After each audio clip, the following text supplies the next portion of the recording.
We're going to reconvene open session, procedural business. 7.1 call to order. Board of Trustees is hereby reconvening open session at 5:58 p.m.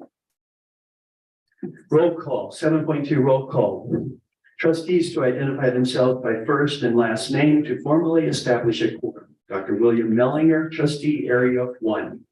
Anna Ridland, Trustee Area 2. Cindy Gardner, Trustee Area 3.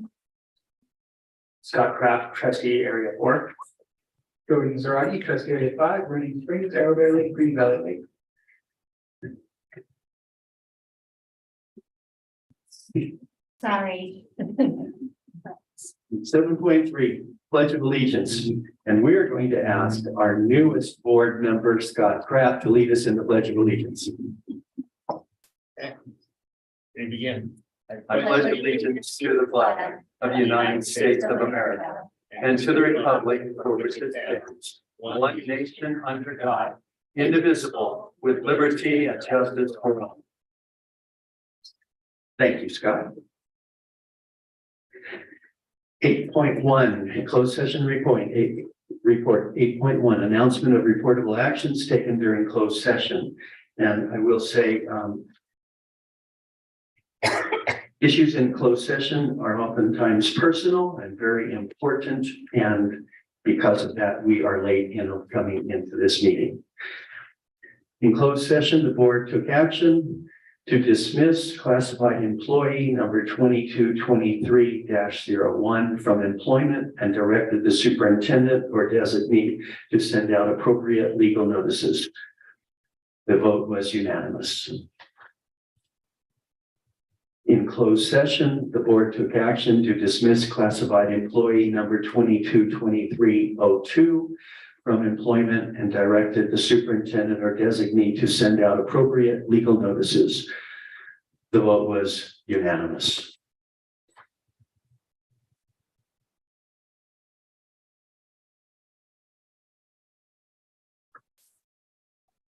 Public testimony. 9.1 public comment period for items listed on this agenda and non-agenda items within the subject matter jurisdiction of the governing board. Are there any public comments? No public comments at this time.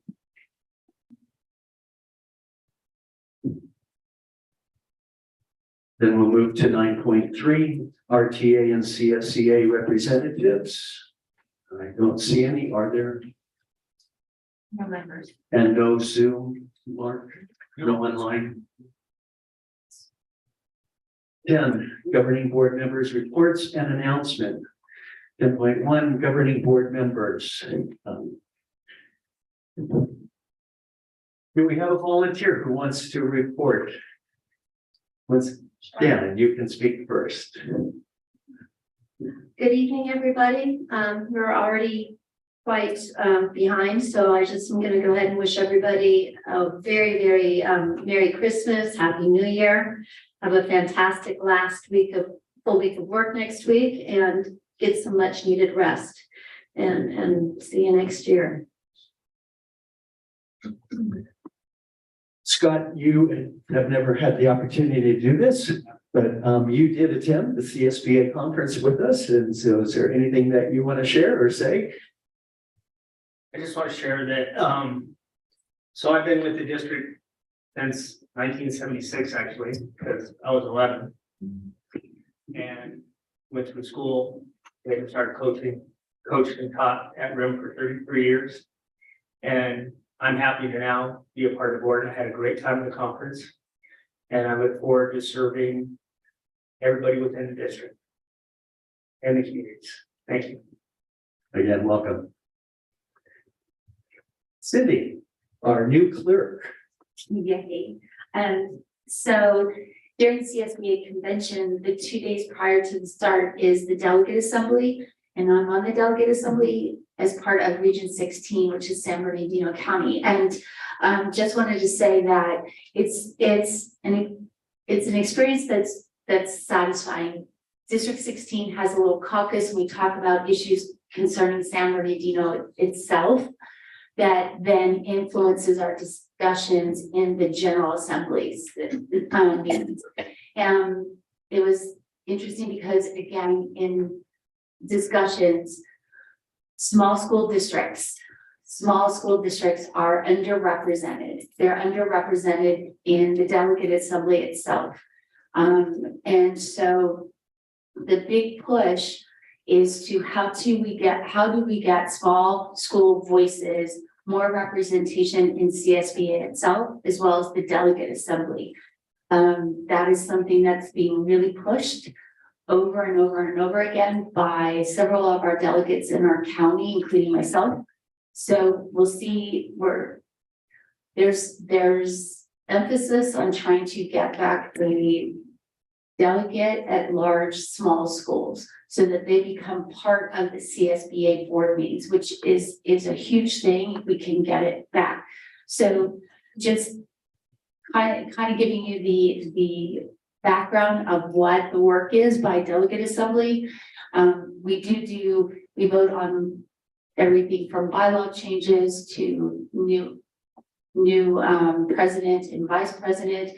And then we also do talk about legislation, both in the state and federal, and upcoming, and then also court cases. We go through all the court cases in education that impacts our district, which is really scintillating reading, just saying. But it's important because we need to know what the impact of there was a coach that prayed after a game, and how does that impact the ruling by the state Supreme Court. So anyways, super interesting stuff. I will email that information to you guys as we move into our January workshop so that you have that information, because it's really awesome. Next, I want to say that the student interviews, I haven't signed up because I forgot, but I will. It's really a pleasure and a privilege to be part of the student interviews, to listen and to have our students represent themselves well, to tell their story well, and to really encourage them to be all that they can be as they leave our school and they go out either on the college path, trade path, or workforce. Just making sure that they had all the tools that they needed to be successful in the post-secondary world. So excited about that. And then the last thing is just wishing everybody happy holidays. Happy. I'm so excited. Thank you, Cindy. Jordan. Good evening. Just wanted to say that echo everything that has been said so far. Welcome aboard, Scott. Happy to have you. I'm glad you're able to come with us down to the Criminal Education Conference. Sometimes that timing doesn't work out between when that conference is and the availability of new board members. So I'm glad it lined up. Wanted to say that I appreciated RimEd's event that they had over at the tap room. That was a very nice event, and I'm glad that you raised some funds and monies. And definitely it was a good excuse to take my wife out too, because we knew that for expenditure of those funds for that nice dinner, we're going to go to RimEd. So it was really great, an awesome night. Annual Education Conference was wonderful. I know we do usually a big report out on that conference and action items and all of the fun takeaways. It's usually 3 days of very intensive learning, and you get a few thousand board members from across the state in one place talking about public education and what can be done. Well, you find that a lot of districts are in the same boat.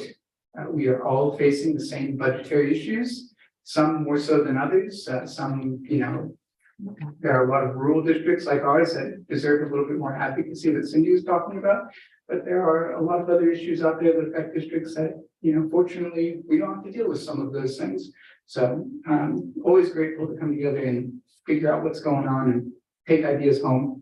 And I'll just hope that you all have a lovely break and see you in the new year. Thank you, Jordan. I want to speak to something that has been a concern that I mentioned I believe at our last board meeting, and it came up as a part of some of what we saw when we were at CSBA, and it has to do with safety. And I just want to remind our community that the school buses, when they stop and the lights come on and the stop sign comes out, traffic needs to stop. I mentioned, I believe the last time, that I watched a car go right by after the school bus had pulled up at an intersection in Crestline. The blinking light was on in front of Ace and the post office. The red lights were on the bus. The stop sign was out on the side of the bus. And a car went right through, driving over the speed limit and did not stop. There have been other situations where our children, our students, and our bus driving staff is put into serious danger. We have places like on the 330 where we're stopping and letting off children. And there are areas of concern that parents have. And as a community, we need to do a better job of protecting our students and our staff. Fortunately, I just want to remind you that our bus drivers have a protocol that I really appreciate. They pull up to the stop, they turn the lights on, they put the stop sign out, and then they wait. And they watch to see whether the traffic is going to stop. Once they are certain that the traffic is stopped in both directions, because people pass from behind the bus without concern. Once they know that the traffic is stopped in both directions, then they get up, open the door, get off the bus, go out with their stop sign, get in the middle of the street where they're still in danger, and then invite the students to cross. In unity, we need to do a better job of protecting our students and our staff. We may have to continue to look at what we do for protocols, for safety, for our students, both on campus as well. And I also want to speak to the fact that one of the subjects that I was at was, again, the importance of the Narcan and I'm probably saying that the wrong way, but the naloxone, to have that on campus, to have that available. I know that there are people who might be concerned, well, what are we doing by having a drug on campus for people who might be having an overdose? Well, the fact is that even staff could somehow touch fentanyl that was laced on something and could come in danger. It's why our deputies actually carry Narcan with them to protect themselves as well as somebody else who might need it. There are dangerous things that we need to continue to look at what we do to protect our students and our staff. And so I'm thankful that we have been taking action in that area. I could go on and I would like to, but I just want to say that I'm honored and humbled to be asked to serve as president. I thank you to my colleagues. I appreciate each one of you. And Scott, already have enjoyed time with you. And I also need to say that I appreciate the staff that we have, and especially our superintendent and those that work with her across this district. There are a lot of challenges that we are facing that we need to work at together. And maybe that would be my call, is as a school district. And I just say that sometimes we use the term the district. Sometimes staff especially will use that term, the district. The district is each one of us. The district is every bus driver, every security person, every custodian, every cafeteria worker. The district is every teacher's aide, every student aide. The teacher is every administrative person, every secretary, every nurse. The district is everyone that works in the district office. We are the district. And when we speak negatively of the district, we need to realize we are speaking of ourselves. So the district includes us here, but we just have one part of that role. The district is all of us. And so my challenge is, let's look at what we can do to be united, to work together, to support one another. We are the district. And with that, I'll get off my hobby horse. Thank you. And now, I'm honored to invite our superintendent, if she has any statements to make, reports or announcements. Thank you. So anyway, I like to be a hobby person. I think that when people don't know all of the things that go on behind the scenes that make a meeting run, from just the comments that you made about our bus drivers or some parts of our staff. Even in calling snow days. So that was a learning lesson for myself. It has been a long day at times since there's been a snow day going up in Michigan. I just want to thank a humongous shout out to Jen Kaywell and also to Jennifer Haviland for kind of walking and talking us through that situation, and just, you know, just the details of things, just knowing that you have a person gets up at 2 in the morning, 3 in the morning, goes and drives around personally herself, Jen Kaywell, just to see if the buses can drive through the roads. So a staff member, it would take that much time, that much dedication, it means that much, it's that important, safety of students are important, but also safety of staff and the bus drivers and anybody that they would come in contact with, any community member on the road. You know, making sure that we make the right call in the middle of the night, you know, and that's sheer dedication. So thank you.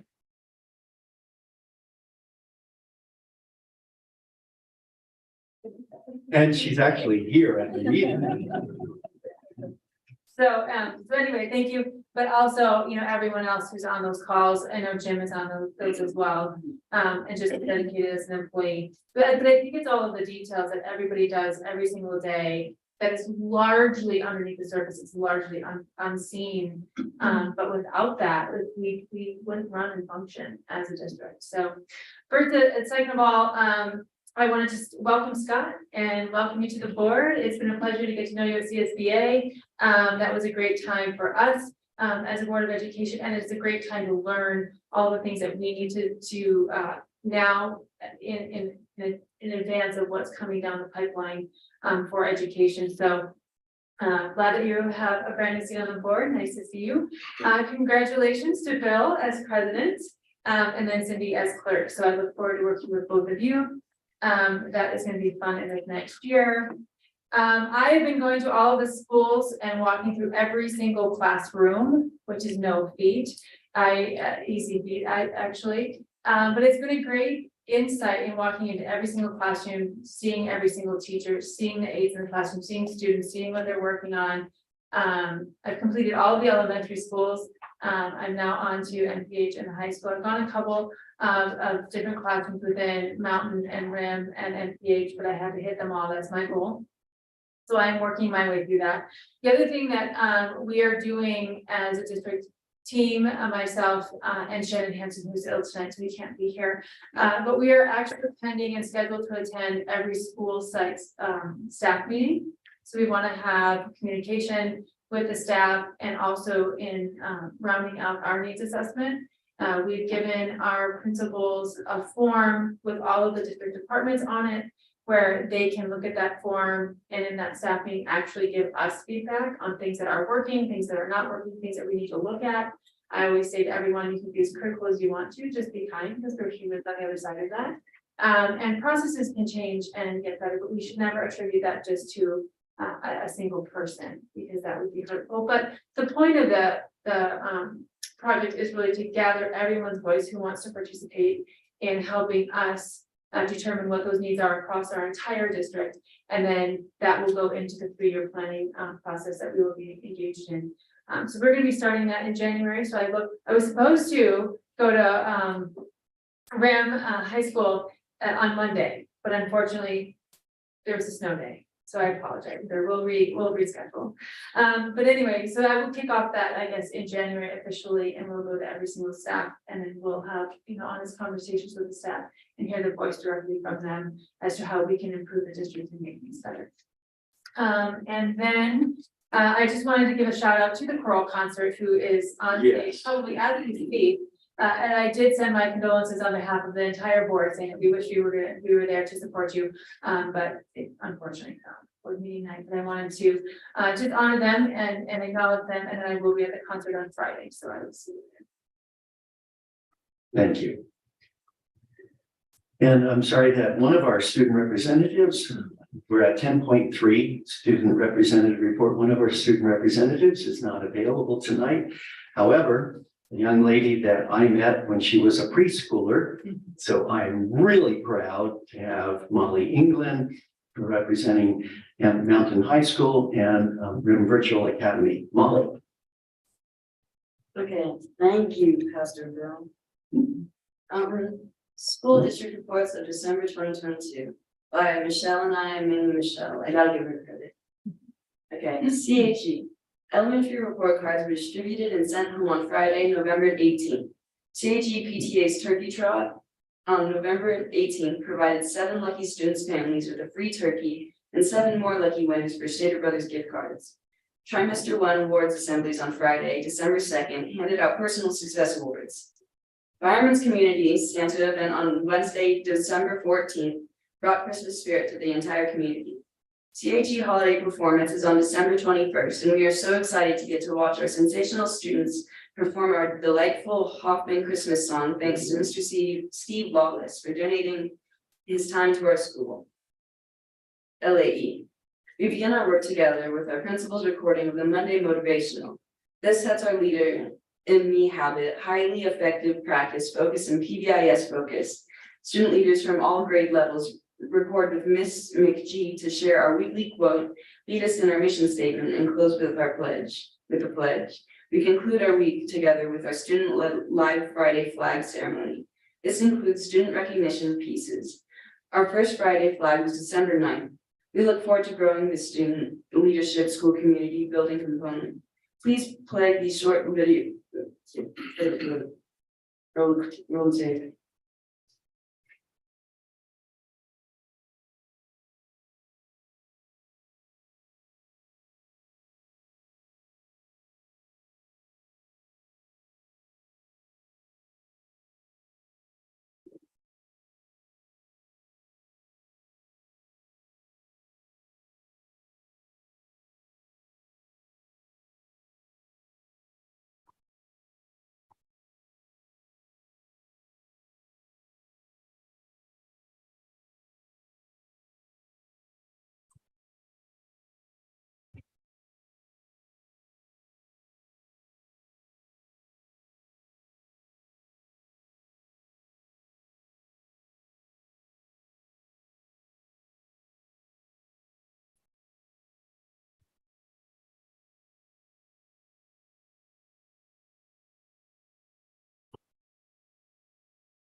VOE.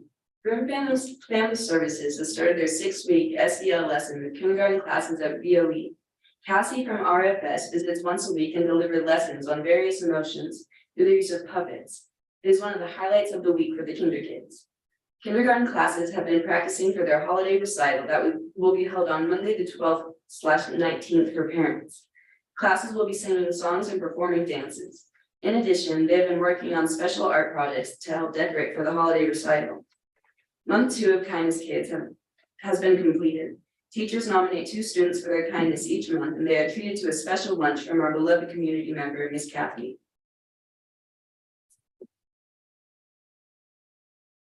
MPH, LCAP Goal 1, Instruction/Student Learning/Professional Development.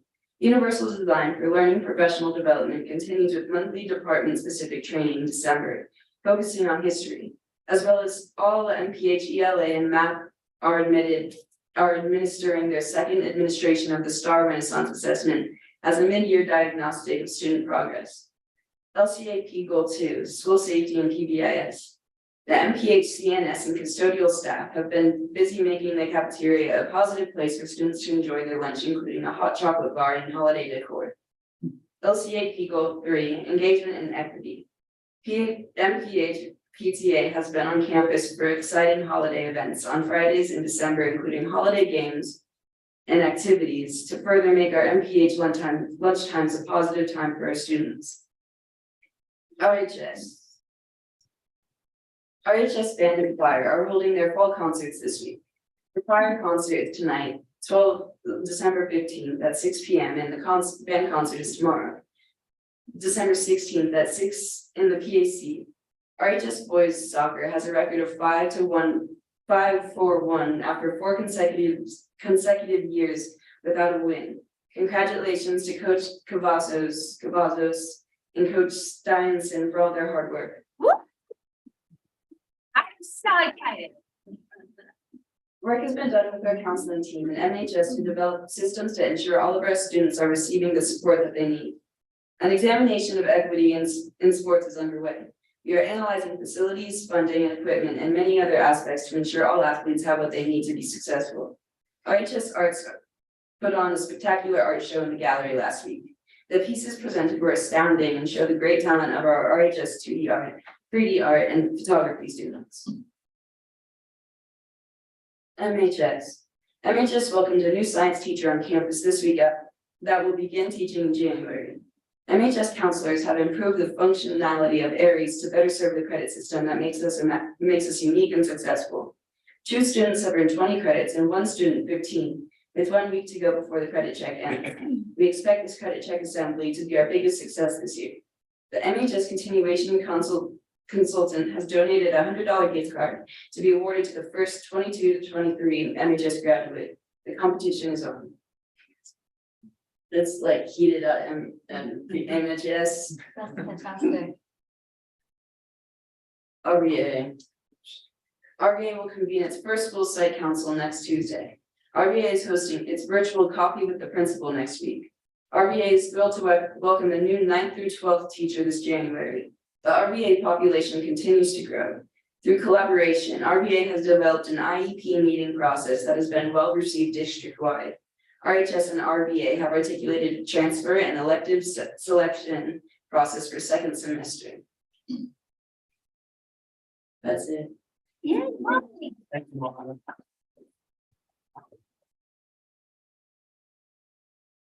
Reports and presentations, finance, 11.1, Room of the World Educational Foundation, presentation of checks, and I believe that Mary Justine is doing that, right? Yeah, good, ladies. All right, Andy. Nothing keeps me down. Nothing keeps me down.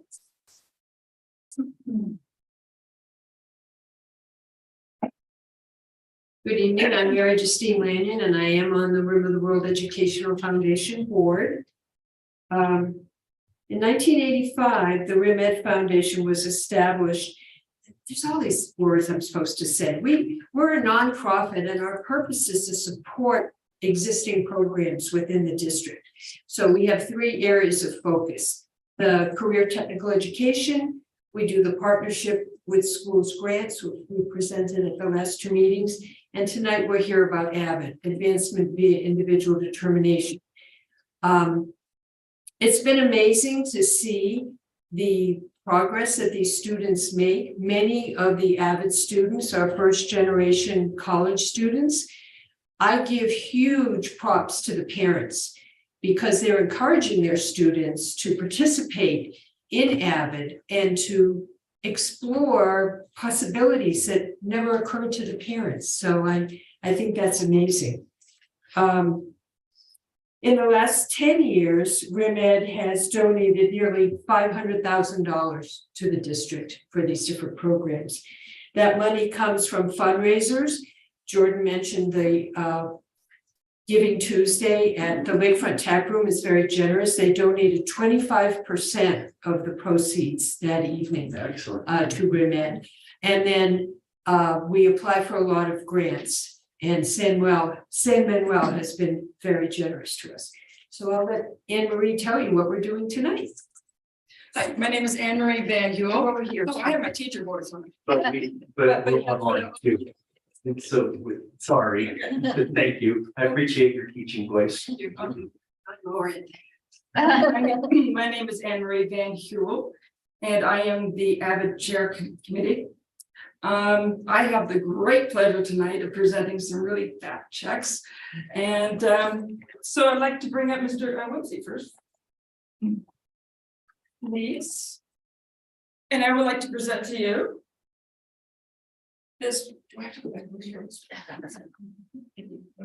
nice check of $36,981. This goes for the, for many things, but primarily the field trip, the junior field trip. That was it, junior field trip that happens every year, and some education, training, and many other things. Yeah.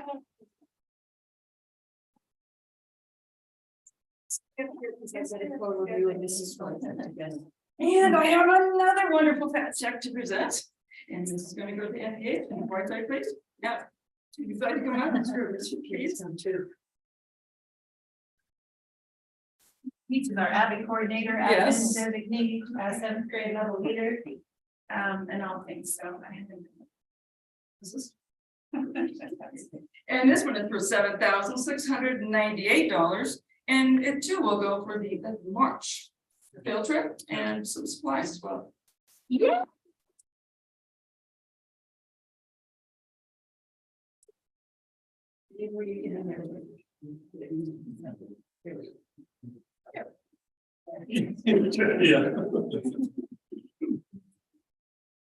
You. I'm just kidding. Yes. Yeah. Hard to take it to.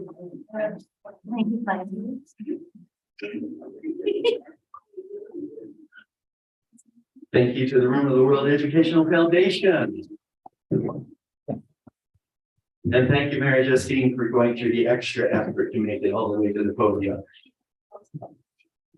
And thank you, Jordan, for turning the mic off. 11.2, approval of the budget and average daily attendance report. Yeah, there's a lot of it that way. Yep. Miss Jenny Haberlin.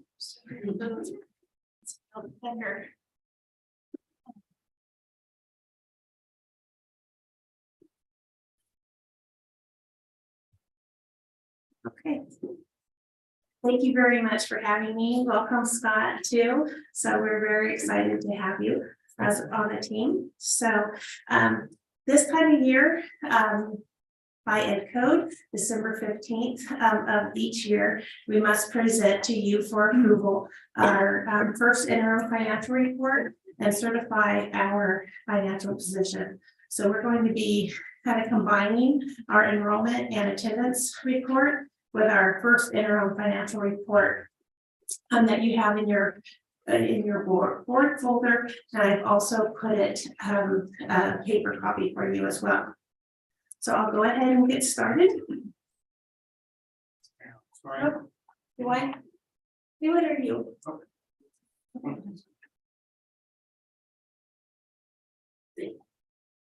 No.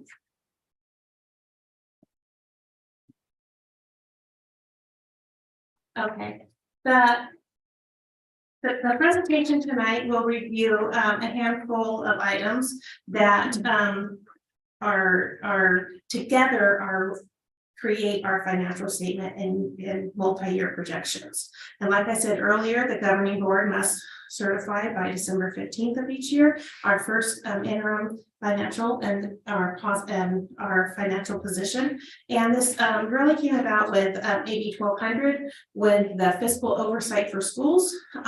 And so our county has the the duty to review our interims throughout the year. And then they report to the state. Well, first of all, they determine if they agree with our determination of our financial position. And then they submit to the state their findings. And a lot of it is, they're here to help us. It's not a negative relationship at all. There's housekeeping, hey, think about that, or this new money's coming down. But there's some compliance and some new software that was a little bit of trick. I actually had to get on, I pride myself on being pretty handy, but I actually had to get walked through a step this year because it wasn't working. And I was following the instructions and I was getting frustrated. So I had to say, okay, it's not letting me export this to you. And but hey, it's a new software. So, and it was probably what used to be 2 steps, maybe 11. Oh my. So, but now that you know them, you just have to go back, click, go back, click, go back, click, go back, click. But that's the state for you, I guess. But there's some reasons behind it, which I understood once you find out the why it goes through that process, but we'll see.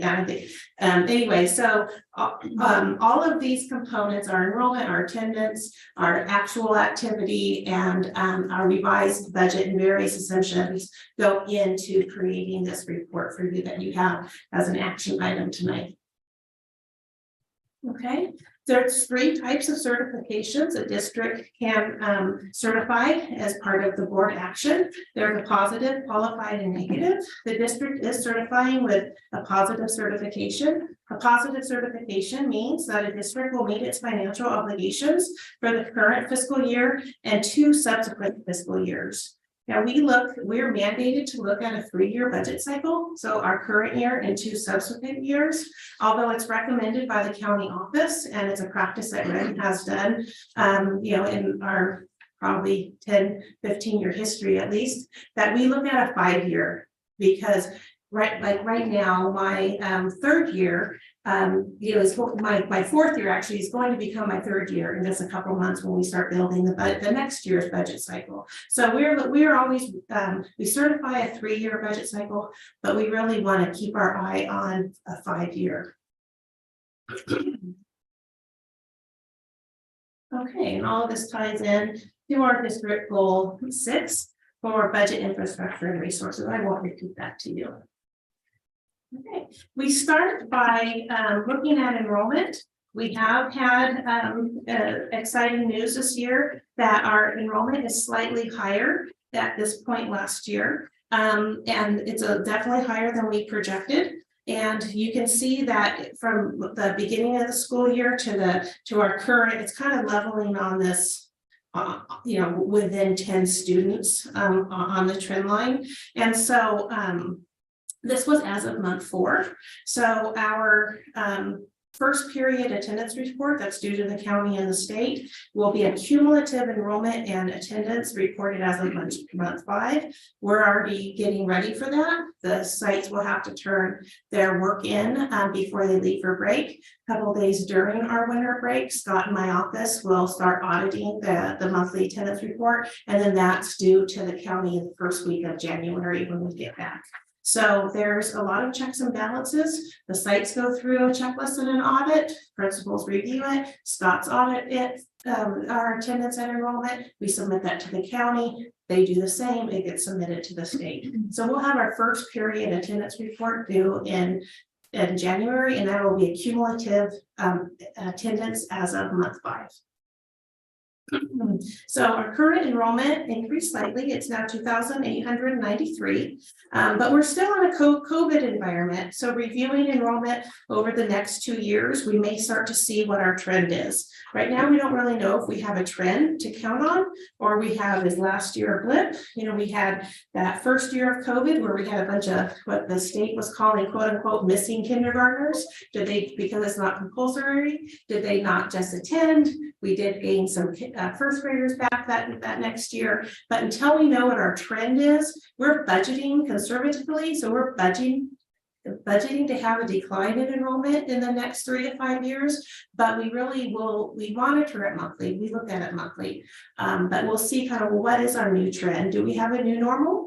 Are we going to be flat enrollment and just kind of stay within a certain amount. So over the next 2 years, we'll start looking at, do we have a one-time, maybe a post-COVID trend that we can count on? Our numbers have been very consistent the last 20 years, except for some blips that correlated to definitely some nationwide issues that were going on, like in the 2007s and the 2012s, and before that, you can kind of track enrollment, steeper declines when there was a financial event, nationwide. But we'll just keep our eye on that to see if we have a new trend going on or not. Our correspondence ADA. For anyone who doesn't know what ADA is, it's average daily attendance. It's the cumulative number of days that our students have butts and seats in the classroom. And that's how we're funded. We're funded by not enrolled students. We're funded by students who actually show up during the day. They don't have to stay the whole day, but just if they came for any portion of the day. We did have a pretty steep decline from month 3 to month 4. Of course, when you see something that's a larger than expected number, you go back and you say, okay, is there something wrong? Was there a computer glitch? Was there a Harris problem? Was there a mistake somewhere? And so we went through that process, and unfortunately, the ADA seems to be correct. And so we did have a decline in ADA of about 48 ADA. That's about $600,000. So when you figure an average 12,000 per student, just multiplying it by these fluctuations adds up pretty quick for even a small district like REMS. We do have some ways we can recoup ADA. I know we'll be talking about that probably later on, and definitely at management meetings. But we have Saturday schools, which are an option to recoup ADA, and we also have independent study, which the rules have lessened to a 3-day amount of days instead of 5. So we want to see between now and April what we can recoup and to try to shore up this number, because we can recoup through our P2 period, which is usually right around spring break. We do have some programs that are funded on an annual ADA, so even Saturday schools for absences after our P2 date. It still helps in the long run. If we have Saturday schools and the makeup is to a date prior than P2, we still get to count that. So we want to start looking at ways to recoup some of these funds for lost ADA. But you can see how many absences we've had. We've had absences in the district and our staff. You're being myself included, if you had some unusually just there's common colds and there's flus and there's COVIDs and just things I think that are hitting students and staff hard right now. So it seems reasonable, but there are some ways we can hopefully try to kind of capture some of that lost revenue after the fact. Our stride for 95, we have RVA is the top at 91.69, although the brick and mortar school would be REM High, 91.3. So we're excited for that. Yay. But you can see by school that, when they're dipping in the low 90s and 80 percentage points, it's concerning. Okay. All right, so going into more the first interim, we do look at our projected CBEDS enrollment. CBEDS is the first Wednesday of every October, and it's a census day for every school district in California. And it's our official number of enrollment for the state and for our LCFF calculation. So we're expected to be around 2890. The data hasn't been fully certified yet. So that's, we submitted it. In fact, I talked to Veronica today. The district has submitted it. The county's reviewed it. SELPA's reviewed it, and it's up at the CalPADS office right now being certified. So it looks like our CBEDS enrollment will be about 2890. And then moving forward, just where normal matriculation between, kindergarteners become first, the 12th graders exit, 8th graders become 9th graders, accounting for that and then our decline, we come up with a projected CBEDS for the next 4 years after this current year. So of course, every month we look at enrollment and we'll revisit these numbers for our second interim. We'll revisit these numbers officially for budget development. And if we're seeing 23-24 being something other than 2,776, then we'll adjust as we go. And we make sure that we're using the most up-to-date numbers that we think are reality. Can I ask you a question about that, Jenny? Sure. Down the road with TK1, are we including those numbers and will that be included in CBED enrollment? Yes, it will be. And the state provided estimated TK numbers based on birth rates. And when they gave actually like a 10-year history, when we looked at their 10-year history from 5 years ago, their numbers were much higher than we actually had in our TK, in our TK population. So either families weren't still residing on the mountain, or they were not participating in TK, or having an alternative educational program. But estimated TK each year are in these numbers. They're included. They are included in Wow. these numbers. Thank you. And then we have the corresponding, enrollment drives AD drives revenue. So that's why it's important that we look at all of these, because without these two numbers, I can't project our revenue for the current, well, we have our current year, but the subsequent years. It's not all bad news, I promise. I actually have some really good news in some of these slides. This is one of them. So we did a lot of work this year with child nutrition and ed services on reaching out, because we're community eligibility provision, CEP. Every family, regardless of income level, eats breakfast and offered a breakfast and lunch for free. Regardless of income level, everyone eats it at REM now because we're in the CEP Universal Meal Program. So with that, there's not really a carrot for families to fill out a national school lunch application anymore. But it's those numbers that have a large component into our LCFF calculation. We still need to document who would have qualified for free lunch.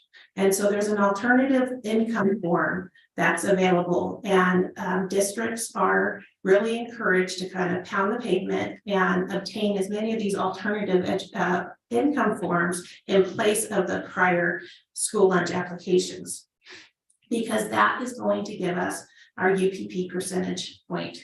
That's unduplicated pupil count percentage. And that determines how much supplemental and concentration grant funds a district will receive.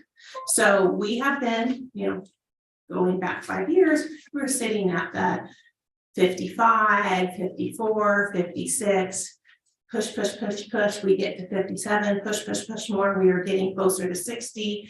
And then a couple of years ago, we really started getting buy-in and pushing, and we got it into the 61%.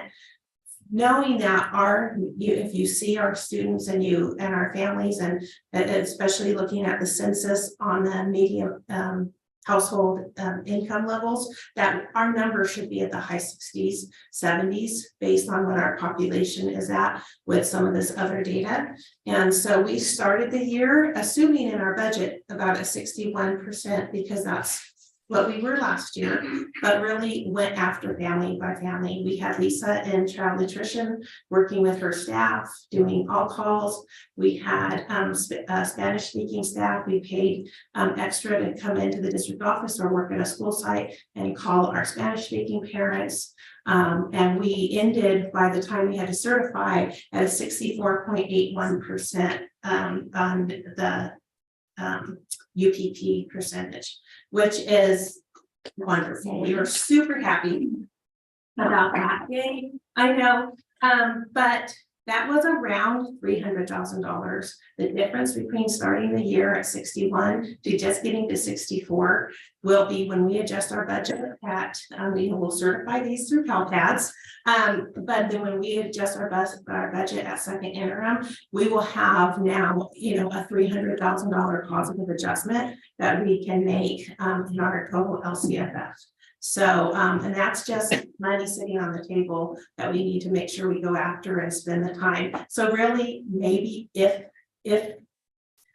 we spend this much, I'll be surprised, 1,000 or so on some extra duty time or subs coming in, to then have the return be, $300,000. We were, in fact, I went and shared it because I hadn't talked to the staff and said, the secretary and Lisa, and Veronica, I came into Veronica.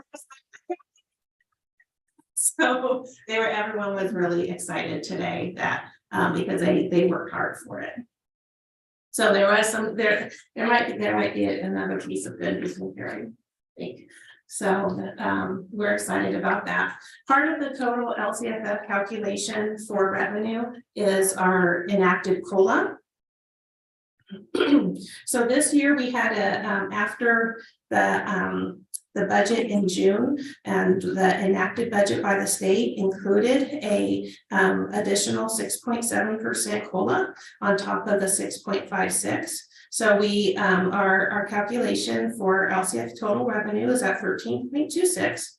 We did have a slide on this in September, I believe, when we last met, August or September, on what does that mean dollars per RIM?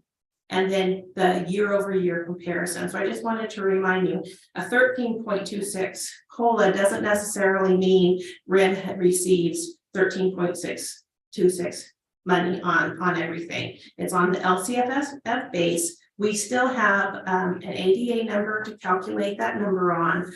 Decline or not, with the new ADA and the averaging rules, the additional funds going into 22-23 were really about a 9% increase cash in hand for RIM. And we had a slide on that and shared that with a lot of people on just how an enacted COLA isn't necessarily dollar for dollar in a district's hands, because we're all funded a little bit differently.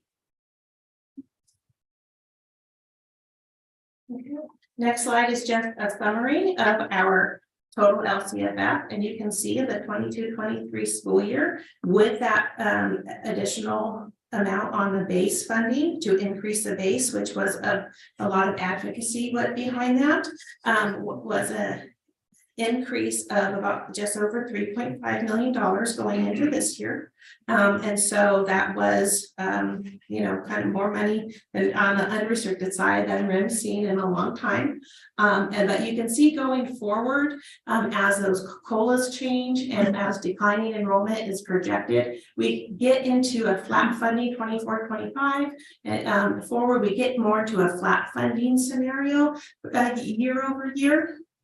And that's because of the 3-year averaging rules, where we're, each year we're funded on the previous 3 years. Our high year of 1920 and 2021, that high year of ADA is slowly kind of, getting out of the calculation. And so you can see how that dwindles. And we had ADA relief for percentage wise this year. So I talked about the 89% or low. I would, I'm sure RIM is not alone. I'm sure that statewide, many districts are seeing their attendance rate falls. So I haven't heard anything yet, but will the state entertain giving some more relief to schools? I don't know. I have not heard anything spoken at any conference I've been to or read anything, but you can see by May revise, by June, if there starts to be some conversation and advocacy in that direction, would to hold on to some of this.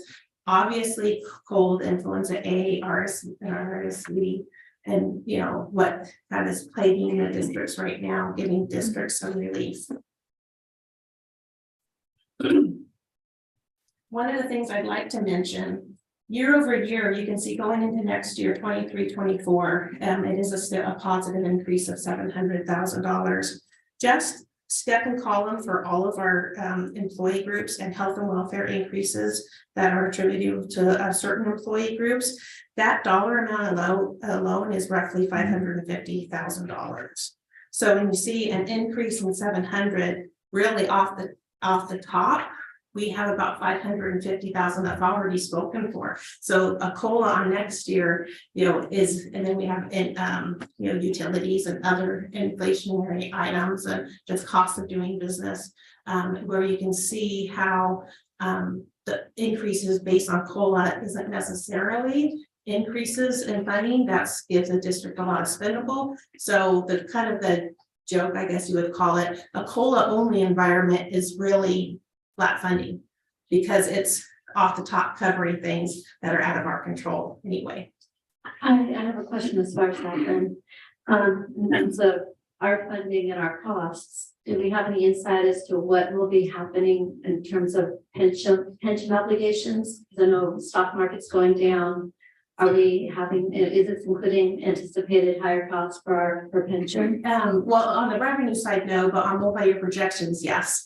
And there, I have a slide on just where the rates are, but yes, we, in our multi-year projections, we add those additional costs for STRS and PERS, and state unemployment and things like that. We add those into our multi-year projections.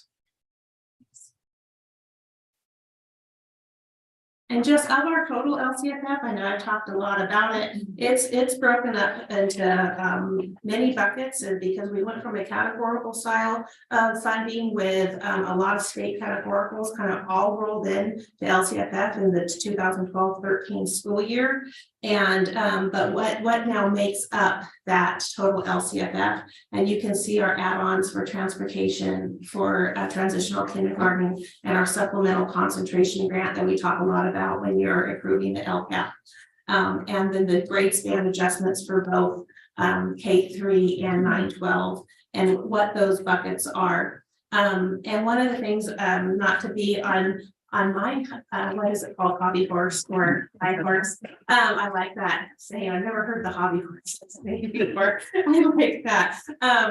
Is that LCFF, fully funding of LCFF was really to get us to a benchmark of the 2012-13 school year with the purchasing power of 2007-2008. So a full funding of LCFF isn't adequate funding for schools. It's just they're fully funding their minimum obligation to schools is how we would characterize full funding of LCFF. So I'd like to throw that in. I think Jordan, you throw that in a lot too. With full funding LCFF is not full funding for schools, but it makes a good headline in the news. So, okay, the next couple of slides is just more detailed summary than you'll see in the SACS report. SACS reports are a little bit cumbersome. There's a lot of data in there, but a lot of busy paperwork. So in just the next 2 pages are just a snapshot of our total budget and the percentages of each category.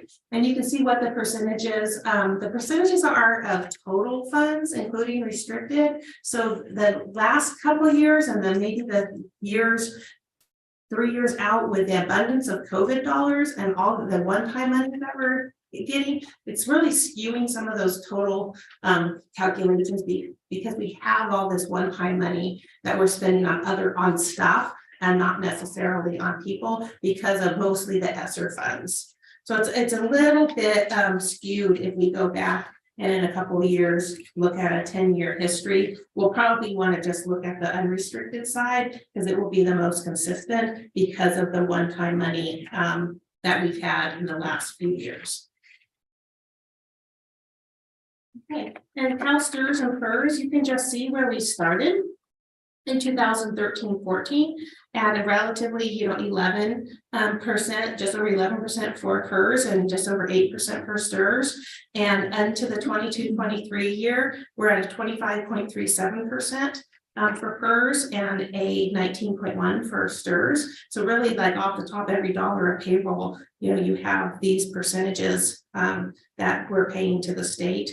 And every year we could you know, in January, we could get information, or May revise, we could get information that these rates change, and we'll adjust our multi-year projection accordingly.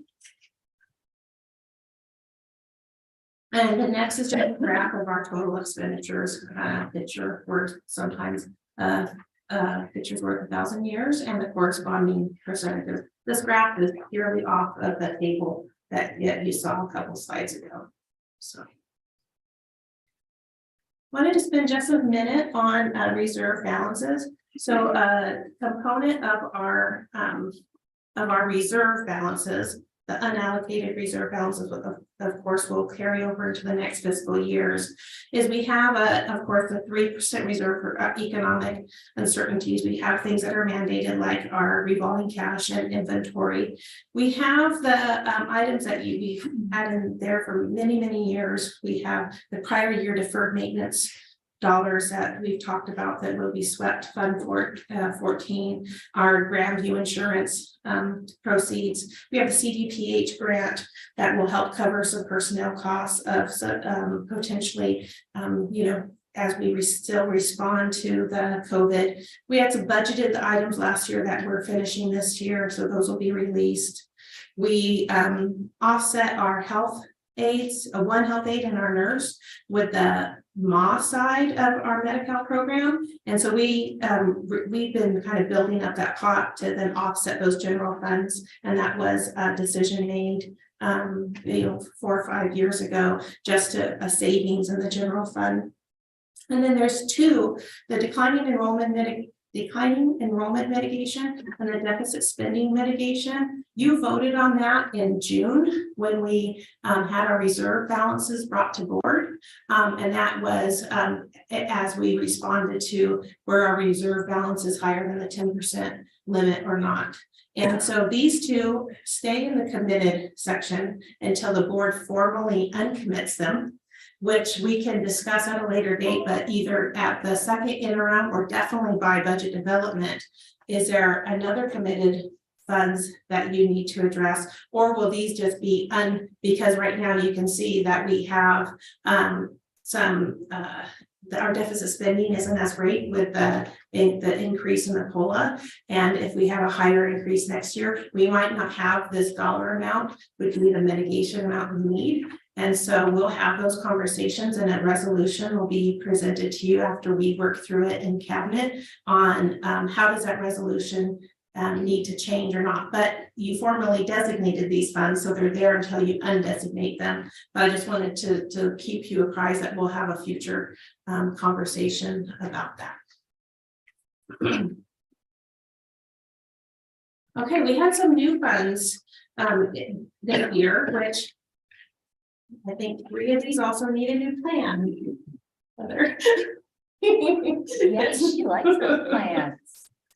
So the biggest is the Expanded Learning Opportunities Program that we started getting funding for this in 2021-22, and then again another apportionment in 22-23. The spend by date would be the end of this fiscal year, but I'm hearing that this is subject to change. And I actually have an email into the state because I can't get a good answer. So I wanted to email someone specific saying with, I think it was AB 185 or 183 that recently passed as part of the budget trailer bills. There was some language that impacts expanded learning. And if you go to the website, it's kind of in development still on what those will mean to individual schools. So I expect that date to change because we might then have a lot of money to spend in a short amount of time. But we have the Learning Recovery Block Grant, which we have some preliminary items that could be part of our plan that has a spend by 6/30/2028. Ethnic studies, early intervention, and universal pre-K. We're already spending the universal pre-K because that's what's paid for our aides in the classroom and some training needs. Those don't necessarily have due dates, and the pre-K will be fully spent anyway. And we have a less restrictive, it's almost, you can almost spend it on anything. But the name is Arts Music Operations Stir, grant, which can pay for STIRS, PERS, with just 1.6 million. And that's a spend by date of June 30th, 2026. So when you have, this is on the restricted side of the budget, some of the new monies for schools, where Governor Brown had more of an appetite for local control, just giving it all on the unrestricted side, letting the boards decide how they wanted to spend it. We're seeing more categorical style of new money coming in. So, but these are the ones that we'll probably start having more conversations about. And the A2G grant, I didn't put that there because it's not new to us. We've been talking about it. There's several other categoricals, but that wasn't necessarily something that would be new since the last time we've really had a thorough discussion. So. just making sure we don't forget about it. No, I mean, this isn't all our restricted money too, but it's just ones we haven't had much conversation about. And that are a little bit bigger to get items. $3.6 million and $1.6 million is a lot of money for them. Never enough, but.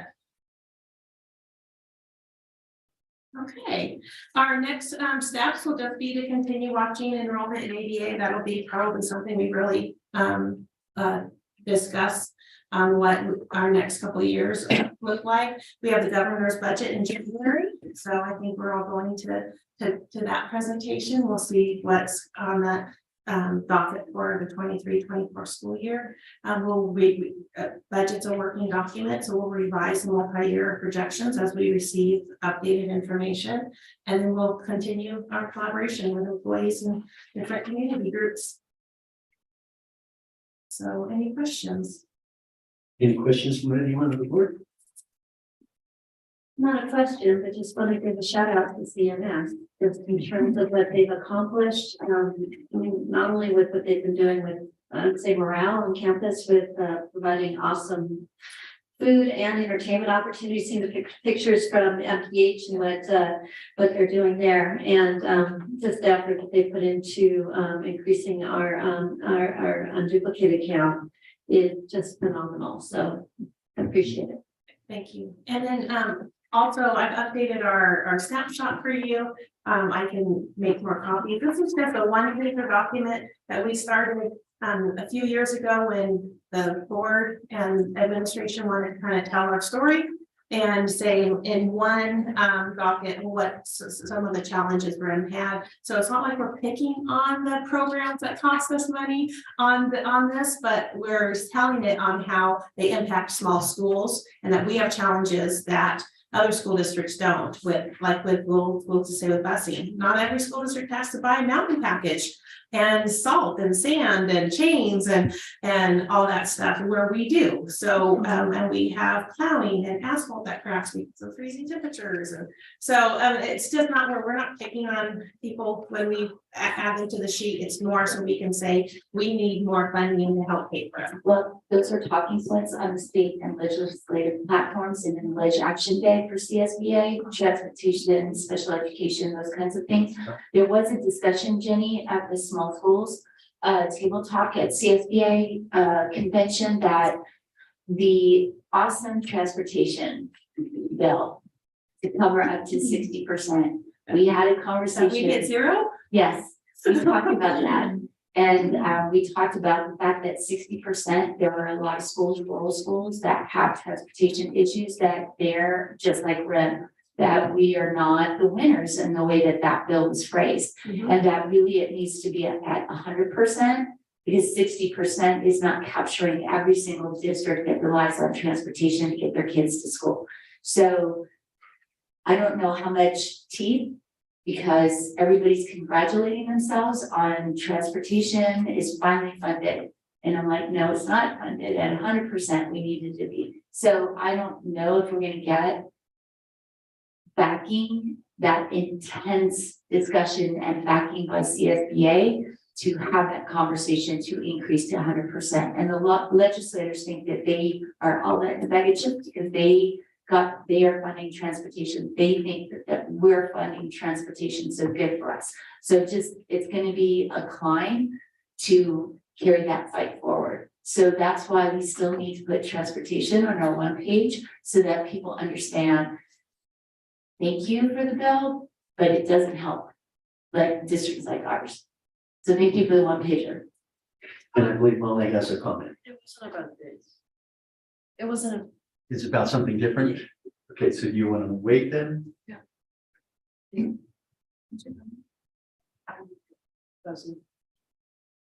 She's just exiting the meeting.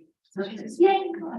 Okay, so I go to Mountain, obviously, and I think I'm graduating early, like January or February. So not to be mean, but hopefully I don't see you guys again.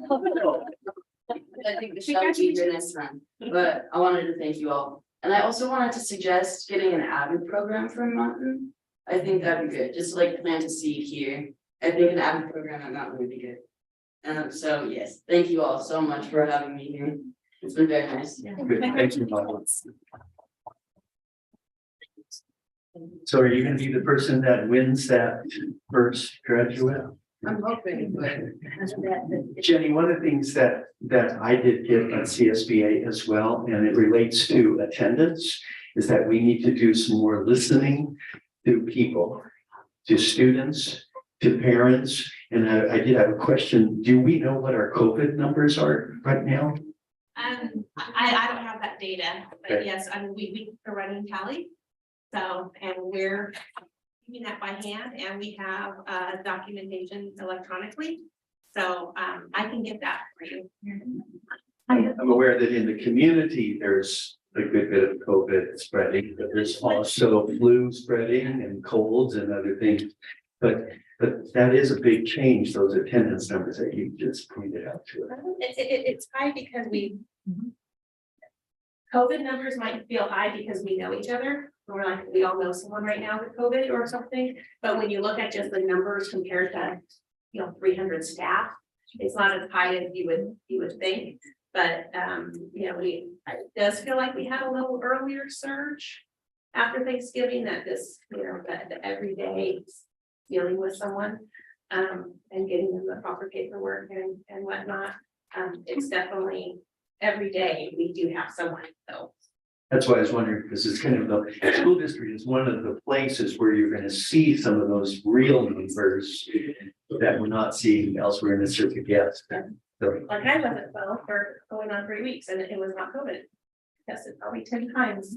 It's not me COVID. I feel like I have COVID. No, I don't have COVID. I have a cold. thank you. Yeah. Thanks, Jen. Thanks for the report. And now, I was just gonna have. I was gonna request that this financial snapshot be either put into our Google Docs or somehow be available to us digitally. That would be Okay, I great. know, I missed that one. So, Oh, it is not? Okay, all right. okay, Awesome, thank you. so she doesn't have to keep hitting me. If you all want to make a comment, speak up. My shoulder's getting sore here. Mark, I'm not seeing it in the folder. this one, the one pager? Oh, no, Okay, I don't have that. okay. I'll get it for you. I'll drag it over. Presentation. Yeah. Okay, thank you. Thank you. Now, in my short tenure, I don't think we've had a state of the district 11.4 report. So it is going to be exciting to hear State of the District presentation, State of the District by Dr. Kimberly Fricker, Superintendent. And her sidekick. And many more will be coming up.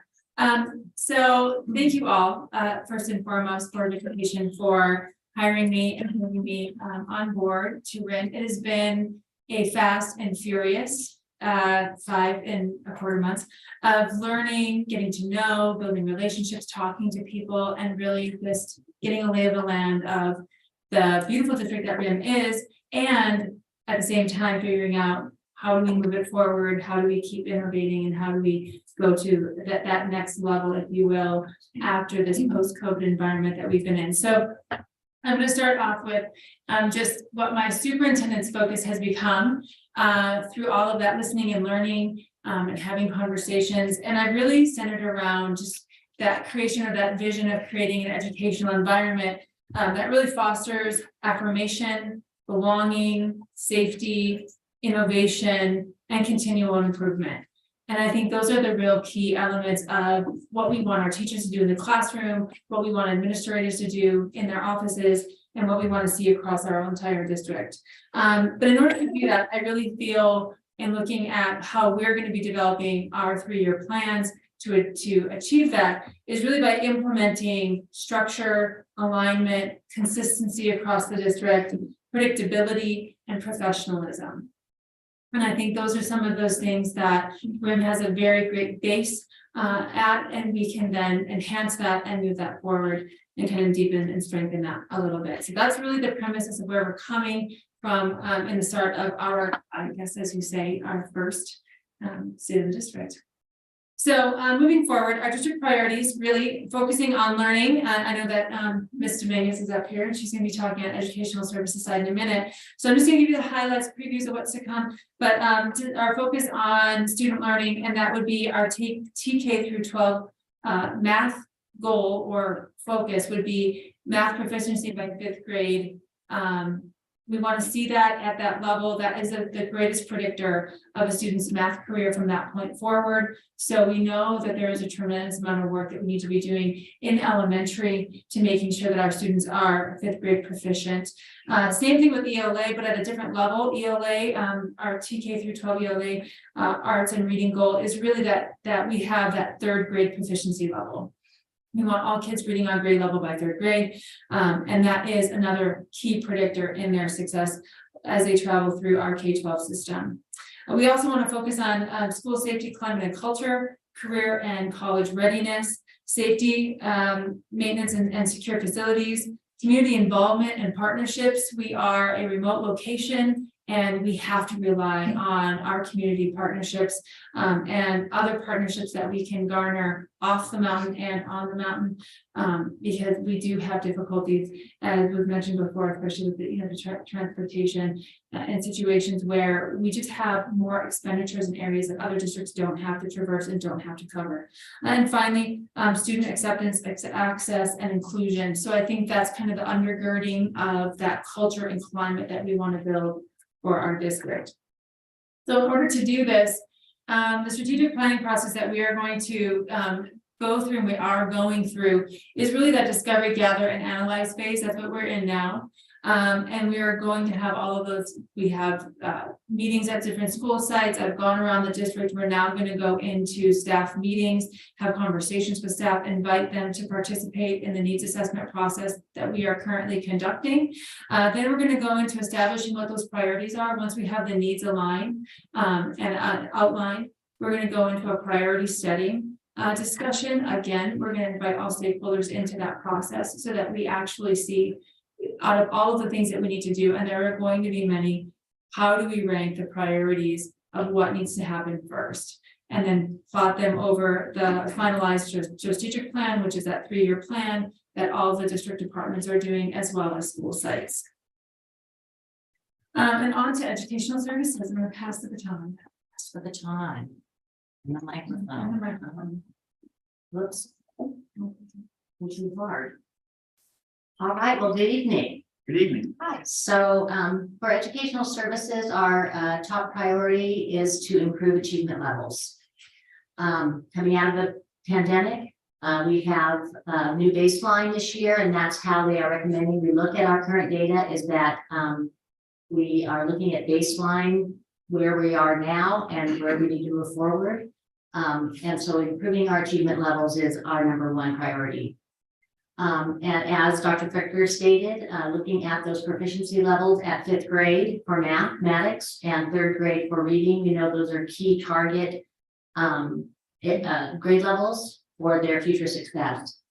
We also want to be looking at that college and career readiness component, which I know is very dear to many of our board members' hearts, and implementation of the instructional framework that we really talked about a lot before the pandemic, and then of course implementing things during the pandemic was challenging, and so we're revisiting some of those things we started to work on a few years back.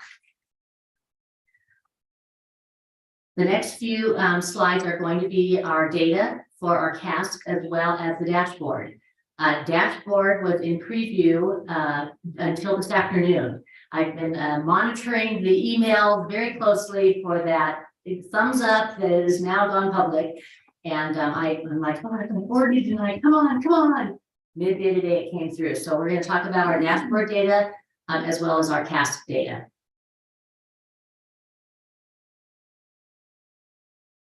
Here you will see our baseline CASC data for 2022. So we had 37.55% of our students. This is our students in grades 3, 4, 5, 6, 7, 8, and then 11. This is the first year, or last year was the first year all of those grade levels took the CASC. The year prior to that was our first year back from the pandemic, where our 3, 4, 5 students took STAR as an alternative, which was allowed by the state. And then we did have our secondary students take CASC. So for some of our students, this is the first time they've taken CASC, either in 2 years or at all for some of our lower grade students. In mathematics, we had 18.68% of our students who met or exceeded the standard. The next 2 slides are going to break that down by grade level for you. So as you look at language arts, this shows you the different proficiency levels at each of the different grade levels. Orange being not met, standard not met, yellow being standard nearly met, green being standard met, which is the target, or even higher, the blue standard exceeded. This is that same data for mathematics.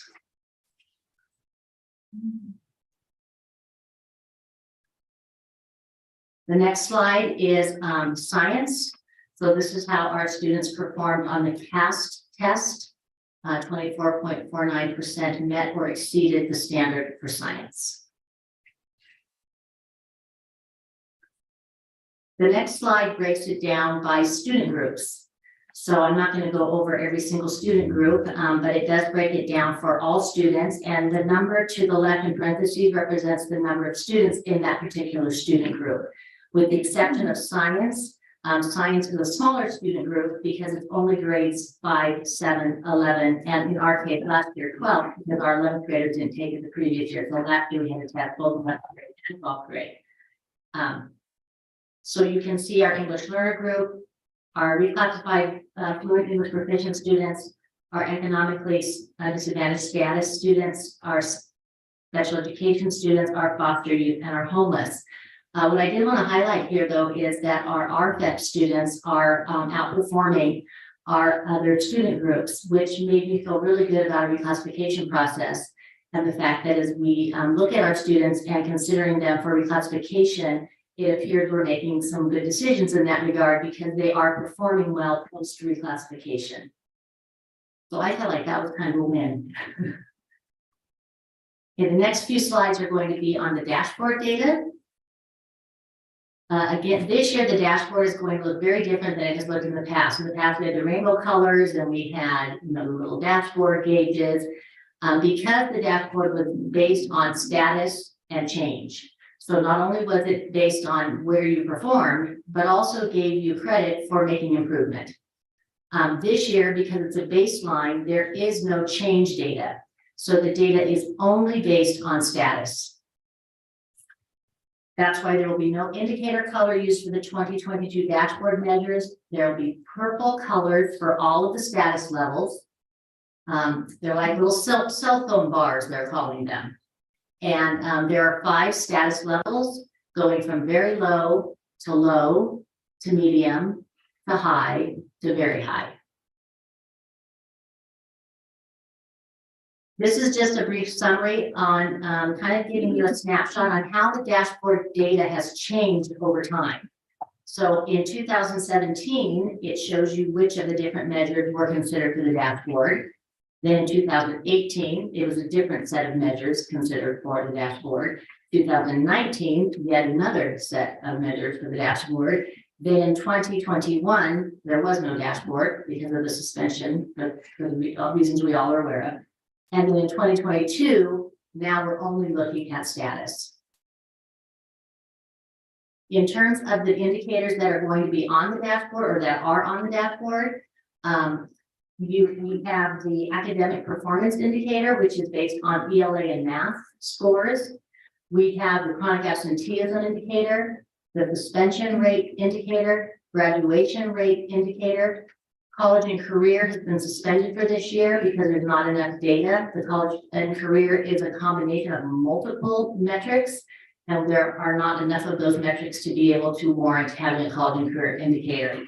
And then the English language progress indicator is based on the LPAC assessment and whether or not students move one performance level in a year. That's the target for that.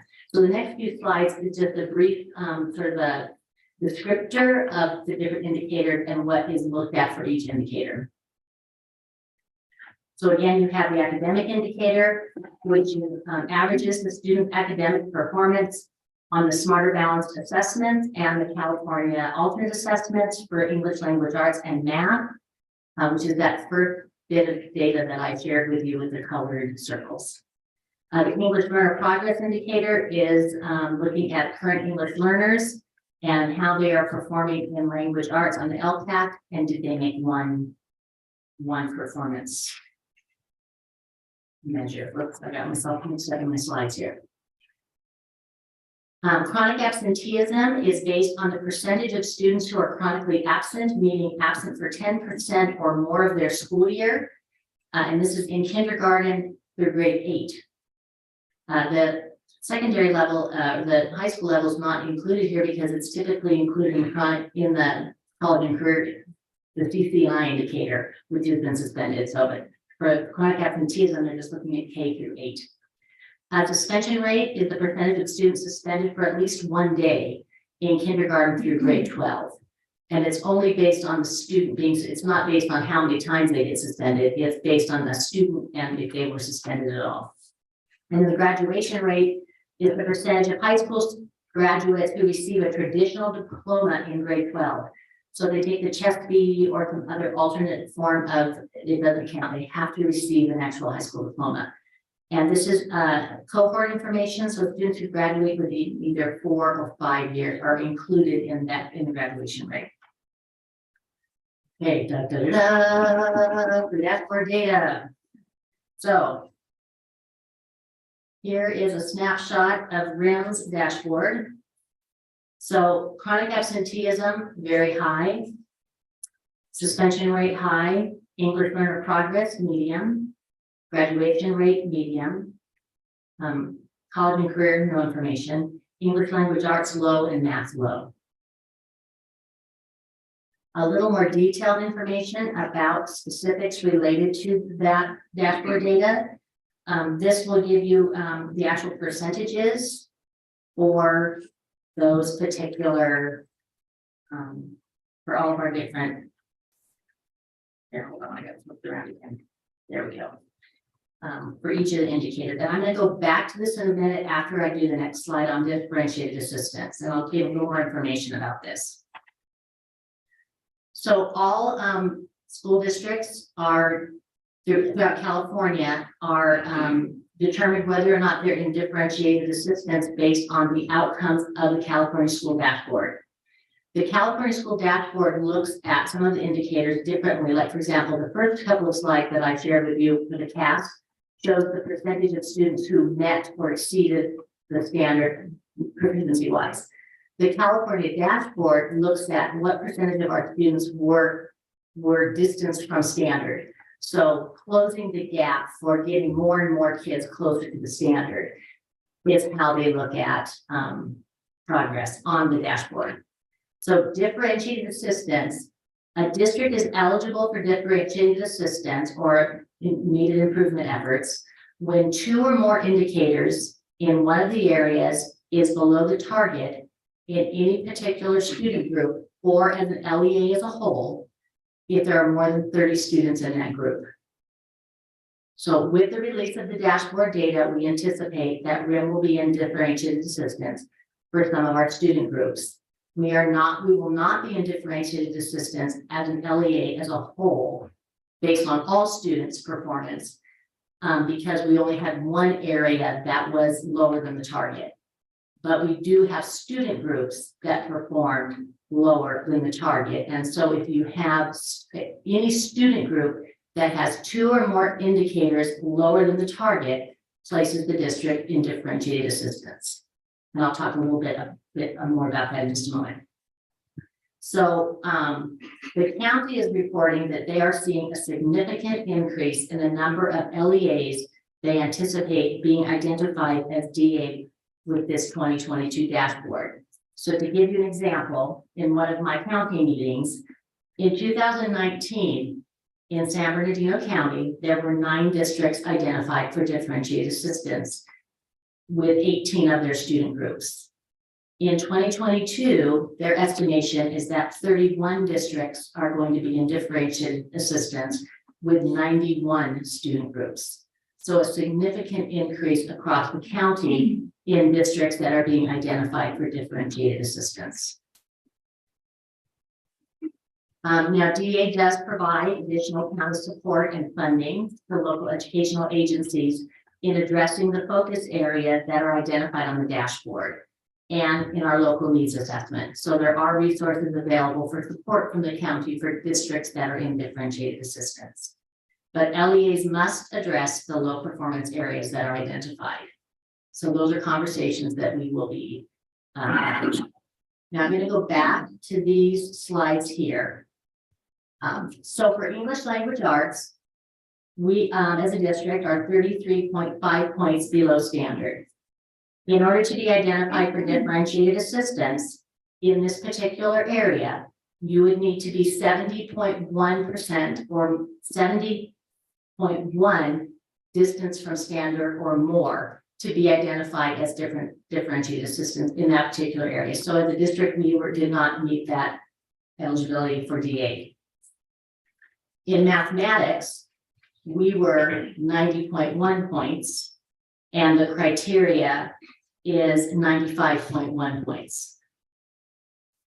In English Learner Progress, we were 50.7% of our students making progress, 34.9 or lower is identified. So we did not meet the eligibility criteria in terms of being identified for differentiated assistance. So this will turn away. Then for chronic absenteeism, 42.7% of our students last year were chronically absent, 20.1% or greater. So in this particular area, we did meet the eligibility criteria for differentiated assistance. But because we didn't meet it in 2 areas or more, we were not identified as an LEA as a whole. But when you drill down our student groups, we have some of our student groups who were identified for 2 or more areas. Graduation rate, 90.2%. And if you are 67.9% or lower, then you're identified for differentiated assistance. And then the suspension rate, 6.4%. And if you are 8.1% or greater, then you're identified. So to give you an idea of where we are in relationship to that differentiated assistance component. So as we move forward, looking at the different systems that need to be put into place to support our students in meeting that first focus priority that we talked about at the beginning, improving our achievement levels. Multi-tiered systems of support is a very powerful way to do that, where we really shore up our base core program. So in a typical multi-tiered system of support, you have 80% of your students that are in tier 1 core instruction, and they respond favorably to that, and they achieve and they move forward. Then you may have about 15% of your students who are needing a little extra targeted instruction because the core wasn't quite meeting their needs, and so they needed that extra layer of support. And that's typically around 15%. And then you have another 5% that are at your very top of your pyramid who need that intensive intervention, who need to have more supports provided to them. So really shoring up this triangle is a way for us to be focusing on our moving the needle in terms of our achievement levels. So what if the triangle was upside down? Which is kind of what we're experiencing, where we have a higher percentage of our students that are in the bottom of the triangle. So where do we go and how do we address that? So some of the core recommendations or actions, if this is the reality, you find yourself in, with high quality instructional materials, ongoing professional development and learning for our tier 1 instruction, so showing up that core instructional program, balanced assessment and data leverage to diagnose learning needs, and creating support structures to accelerate student learning. So these are some of the initiatives for educational services as we have begun to build and conduct our needs assessment and look at our priorities for 22-23. We need to be assessing our student performance data, evaluating all of our current programs, software, and supplemental materials, examining our online instructional resources to address credit recovery, first-time core instruction, and learning loss mitigation. OdysseyWare is going to be ending, and we've learned that OdysseyWare is not being supported.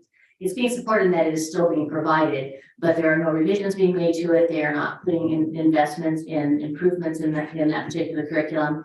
And so we are in the process of looking at other options, evaluating, moving forward with some more effective programs. Good. So we're looking at Edgenuity, which provides A through G, AP initial credit recovery. It can be used for those purposes. Acellus is also a product that provides credit recovery and loss learning mitigation. So we're going to be having some vendors come and share resources and having our teacher teams and administrators be a part of that evaluation process.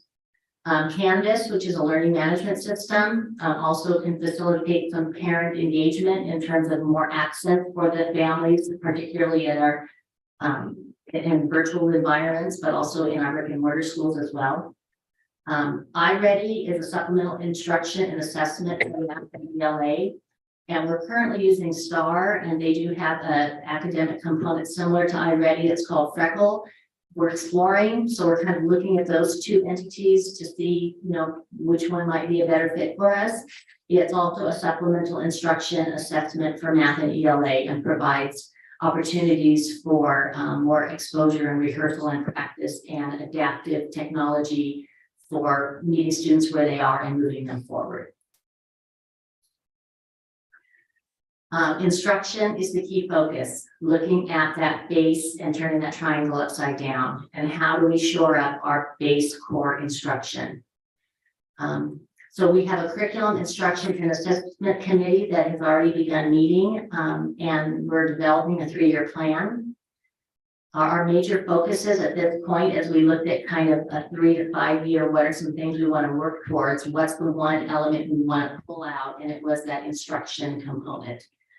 So the alignment of our instructional components, standardized prioritization with students that have gaps, and trying to really prioritize the essential learnings that need to happen, because we can't teach everything. If you teach all the standards, it would take us 20 some years, I think, to do that. They've done studies on that. So really coming together to prioritize only so many hours in a day. So focusing the right amount of time and energy on the right standards, or the most impactful, I think is a better way of saying that, most impactful standards. Sequencing and common pacing, common assessments, an elementary instructional minute review by subject. So looking at how much time, secondary level, that's already established because of their periods. But the elementary, looking at how many minutes are we spending daily. We have a bell schedule, but how much time is spent on math, on language arts, on PE, on science, on social studies, etc.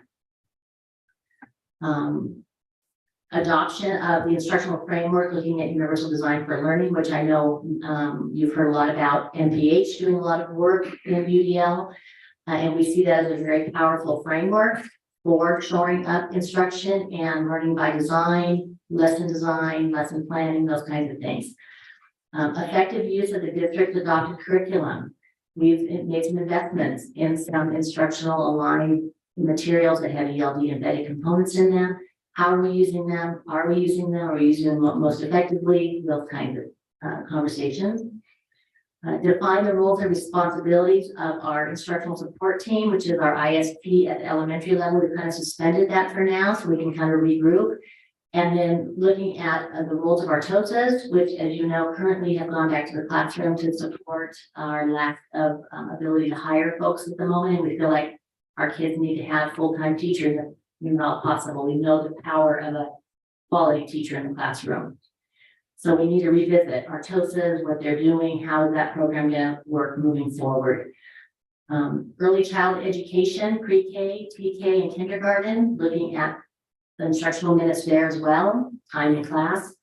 And then A through G course audits and pathway alignment. So our courses that we have in Aries aligned with how they are being accepted at our universities. There are some alignment tools that we can use to see if we have alignment between our courses and our course descriptions and what the colleges are seeing in the transcripts. Some professional development focus areas that we began building into this 3-year plan. The Arbinger Institute Shifts in Mindset. The cabinet attended a workshop last week. Last week? Yeah, last week. What day? Monday was a snow day. Ooh, I'm losing track of time here. Culture of continual improvement. In the instructional focus on core standards instruction and enhancements, inclusive practices for EL and special education. TOSA coaching strategies. We really feel like our coaches, our TOSAs have a powerful ability to impact in the classroom, but we'll have to do that. It's more teachers who want to apply up here. TLC effective practices and that UDL instructional framework again. Intervention. So academic strategies, attendance strategies before and after school and summer school. We're already planning for summer school now. Right. Socio-emotional strategies, that's a big component. Behavioral focus, trauma-informed instruction, tiered behavioral intervention development, and restorative practices. So lots of different components, plenty of work there for a 3-year plan. So, all right, and with that, or if there's questions, but I'll turn it, hand raised.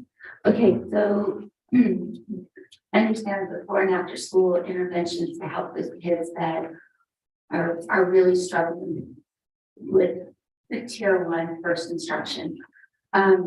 We know that the best way to capture kids in intervention is actually during the day. So are we really looking at putting in place true during the day intervention practices in both elementary and secondary so that we're not running into the problem in high school where our after school tutoring programs or whatever are just not well attended due to sports, to jobs, to babysitting, and those kinds of things. And so we're really struggling. Are we looking at during the day? Yeah, and that's one of the, as I was talking about the elementary component and looking at the instructional minutes, I mean, that's one of those components is how do we structure it? Because some of our kids, they can't stay after school. So how do we maximize time during the school day to help provide those? And those are conversations that we're having. We don't have it completely figured out at this point, but those are absolutely conversations that we're having. And then the second question is I know we're moving the needle forward because we've had reports in terms of assessments, common assessments. And we have had multiple conversations on where we are in secondary. How are we doing with that in terms of department common assessments having been developed and being implemented and then in turn being used in PLC? Where we had STAR assessments now that we have been doing where we had no assessments prior to that.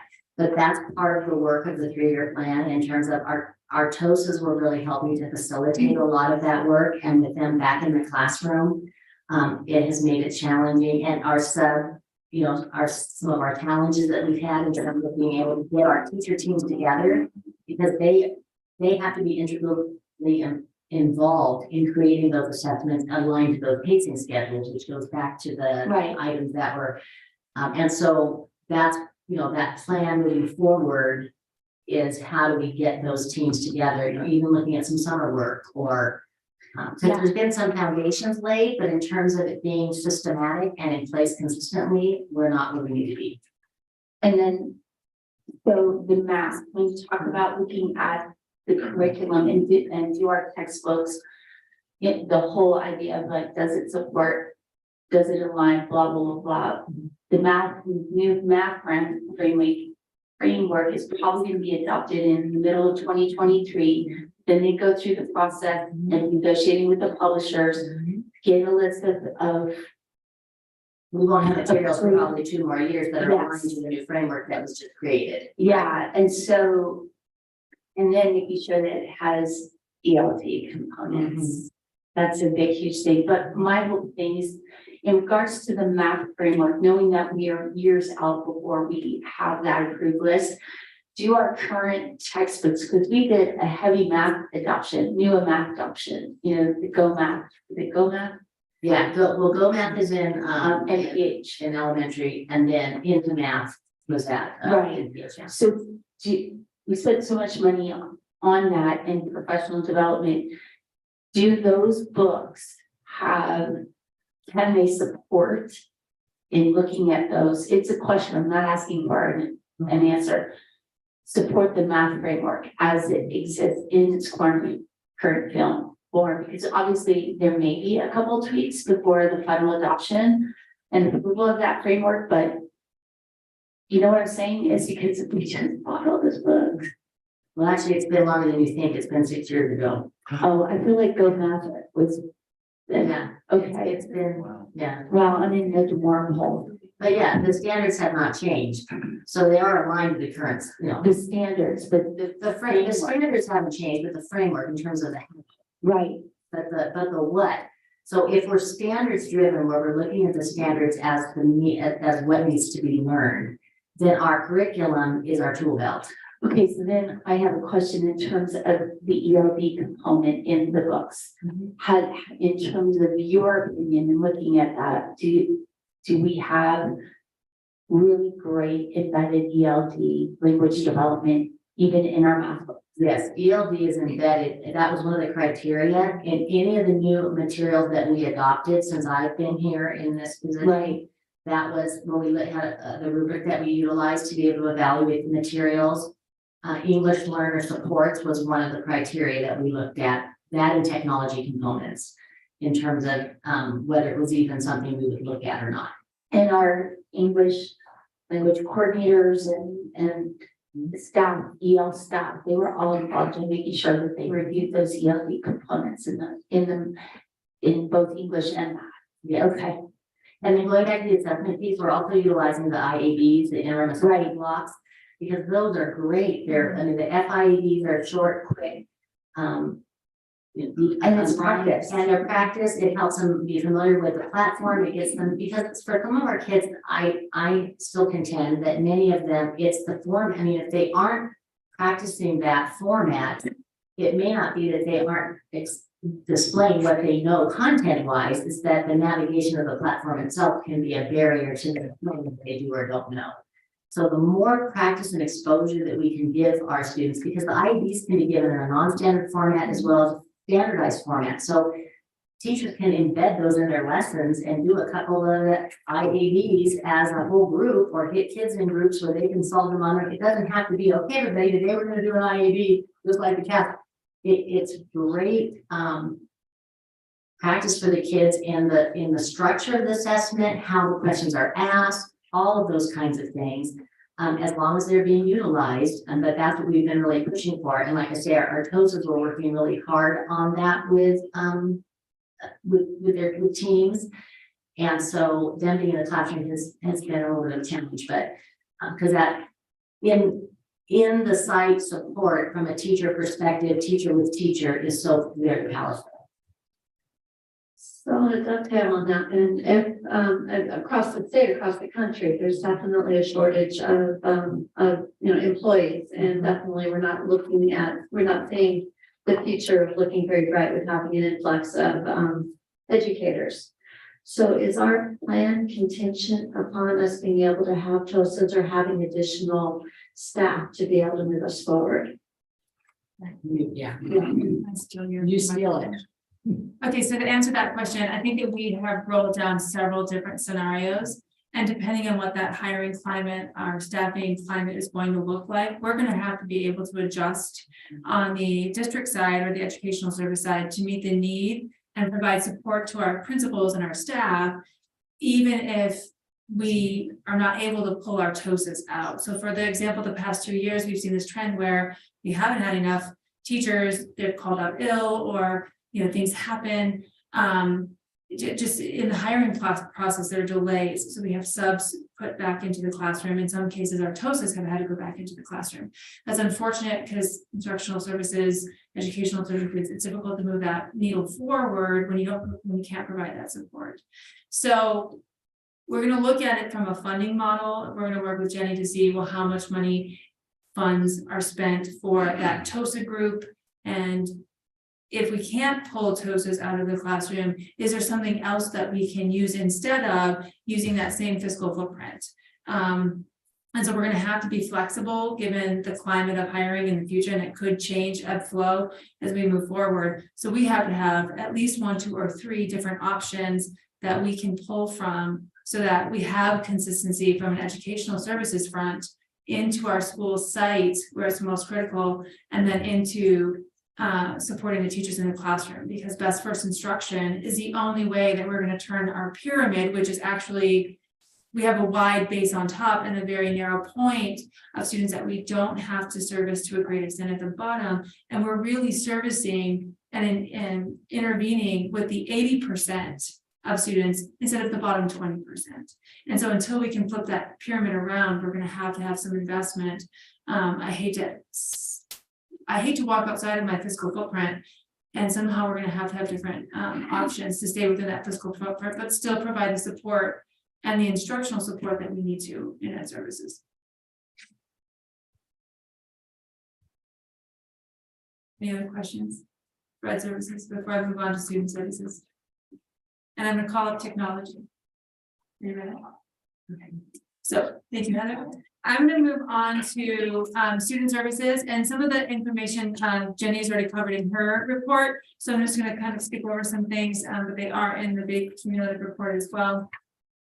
Student services, I'm going to look to first and foremost special education.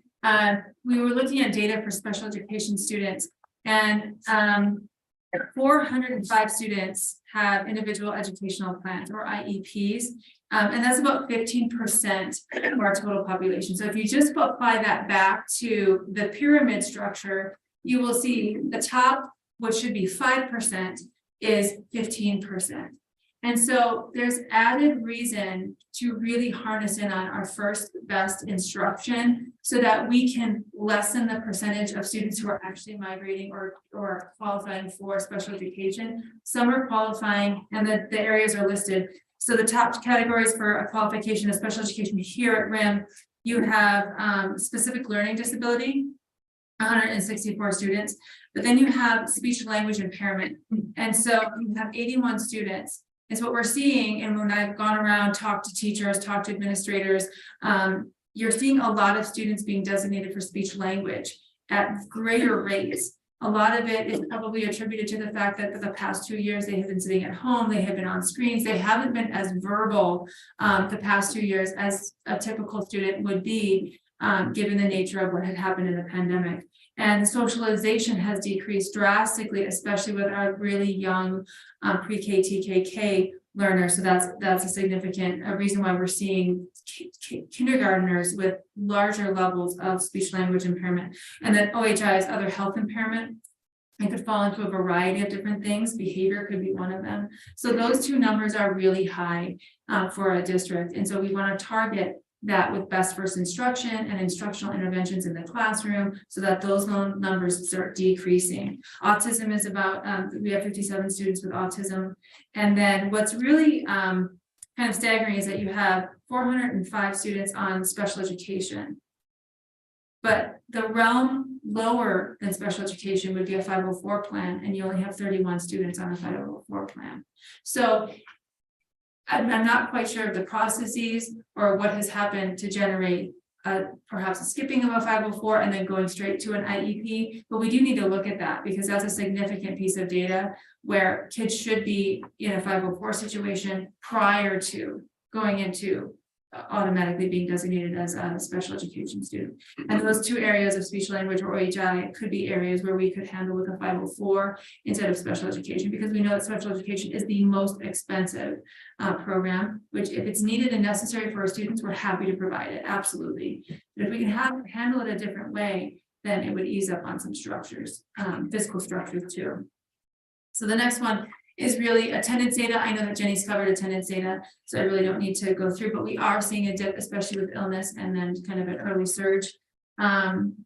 Developing a 3-year plan for special services is on the docket for every single person. Again, we're going to be looking at academic interventions and all 3 tiers, attendance interventions in all 3 tiers, behavior interventions in all 3 tiers, and then social emotional learning support in all 3 tiers. And so when we start building out those tiered layers and training staff, then we're going to start seeing that pyramid hopefully turn around.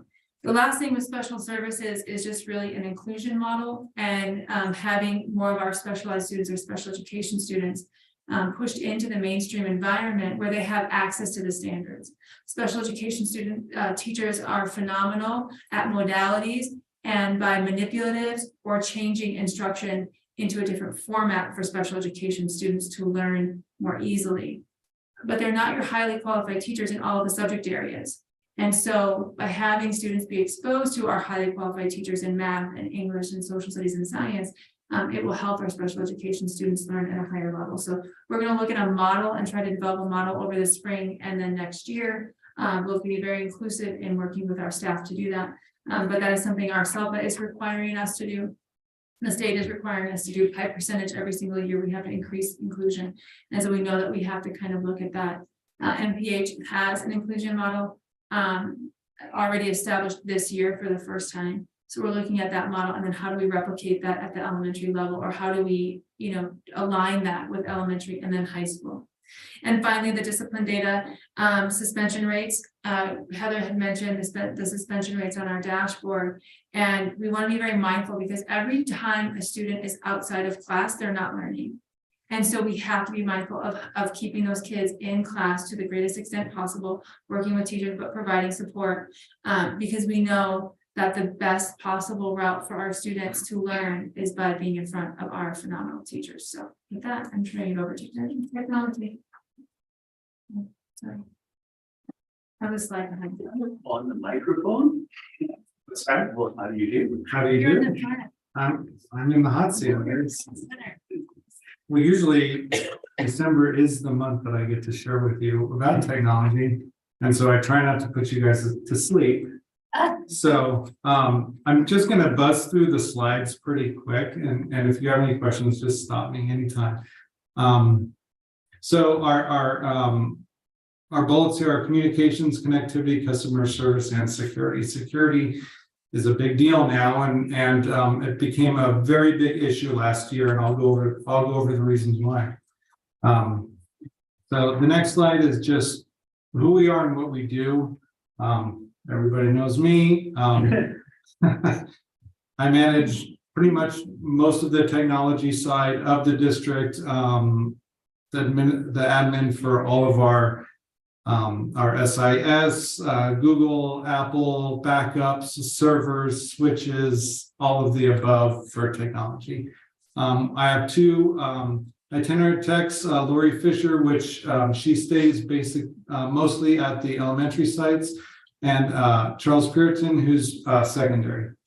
Help desk, we have completed 3,828 tickets as of July 1st. We have 14 open tickets. This was a couple days old. We do have 104 tickets because we're still waiting parts. The supply chain is still not there yet as far as technology equipment. And we're happy that 90% of our tickets are resolved in under 1 day.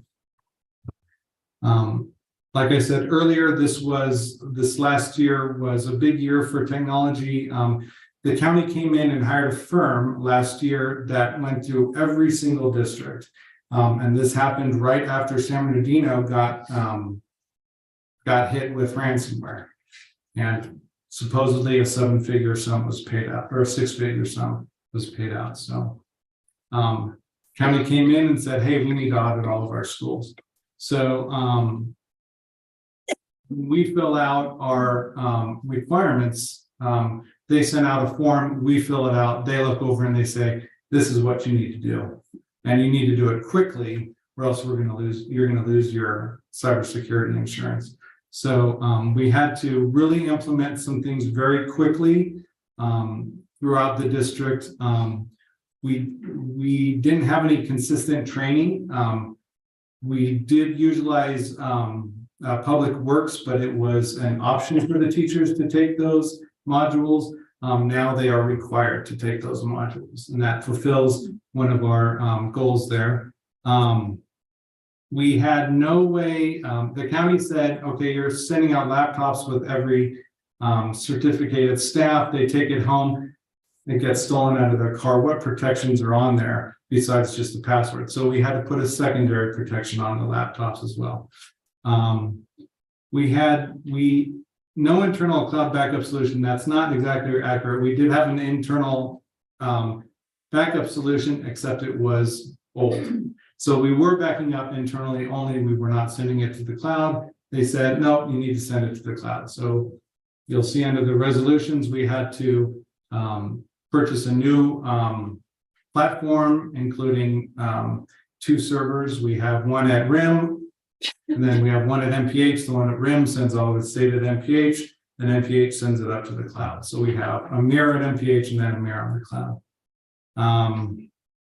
We had to, for Aries is special because it does house very confidential information about students. And so we needed to make sure that not only was a password, not only a password could get you in, but something else had to get you in. So we had to implement a way for Aries. We didn't implement it. Aries already had it. We just weren't using it. County or the firm said, nope, you got to use it. So now we have 2-factor authentication in Aries. So a teacher has to authenticate themselves twice before they can log into Aries.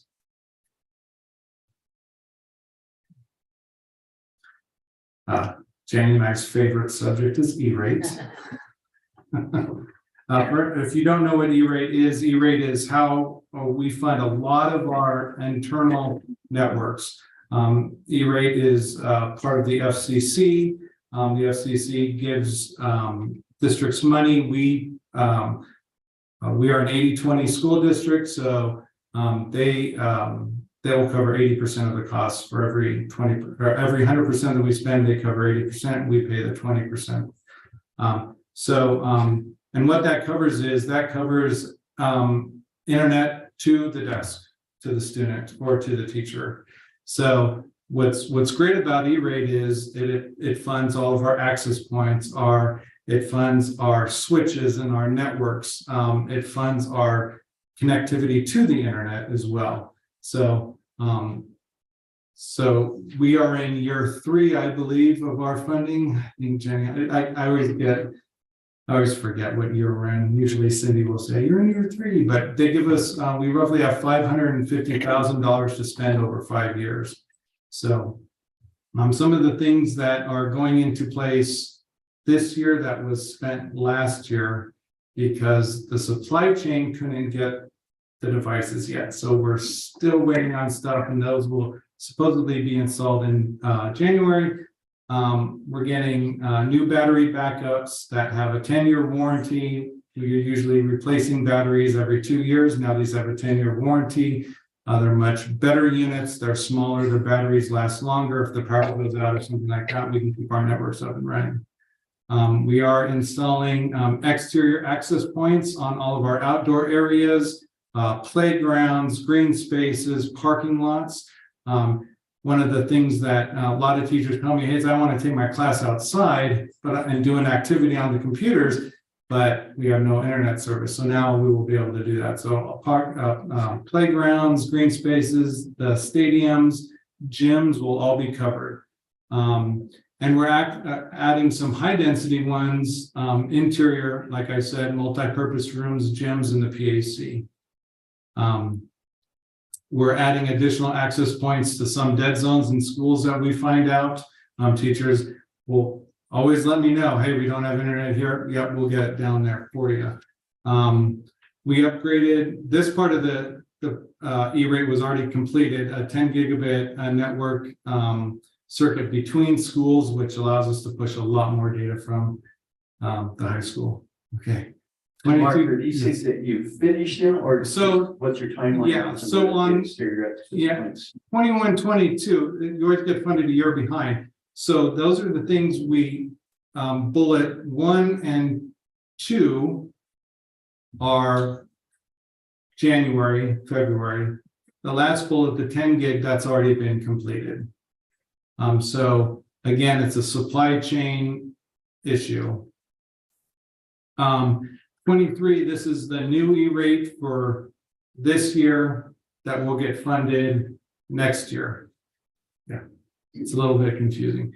And so these are just additional infrastructures at Mountain and RHS and updating older switches at various sites.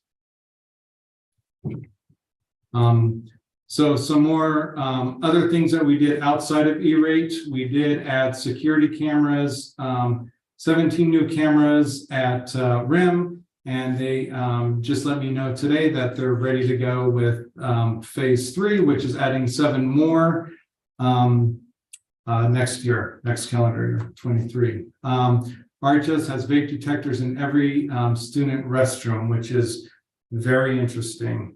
If you talk to Mr. Williamsy and Mr. Keeney and the security department, it's quite interesting the data that they're seeing now as far as vapes. And I don't know all that data. I just hear, hey, we're catching.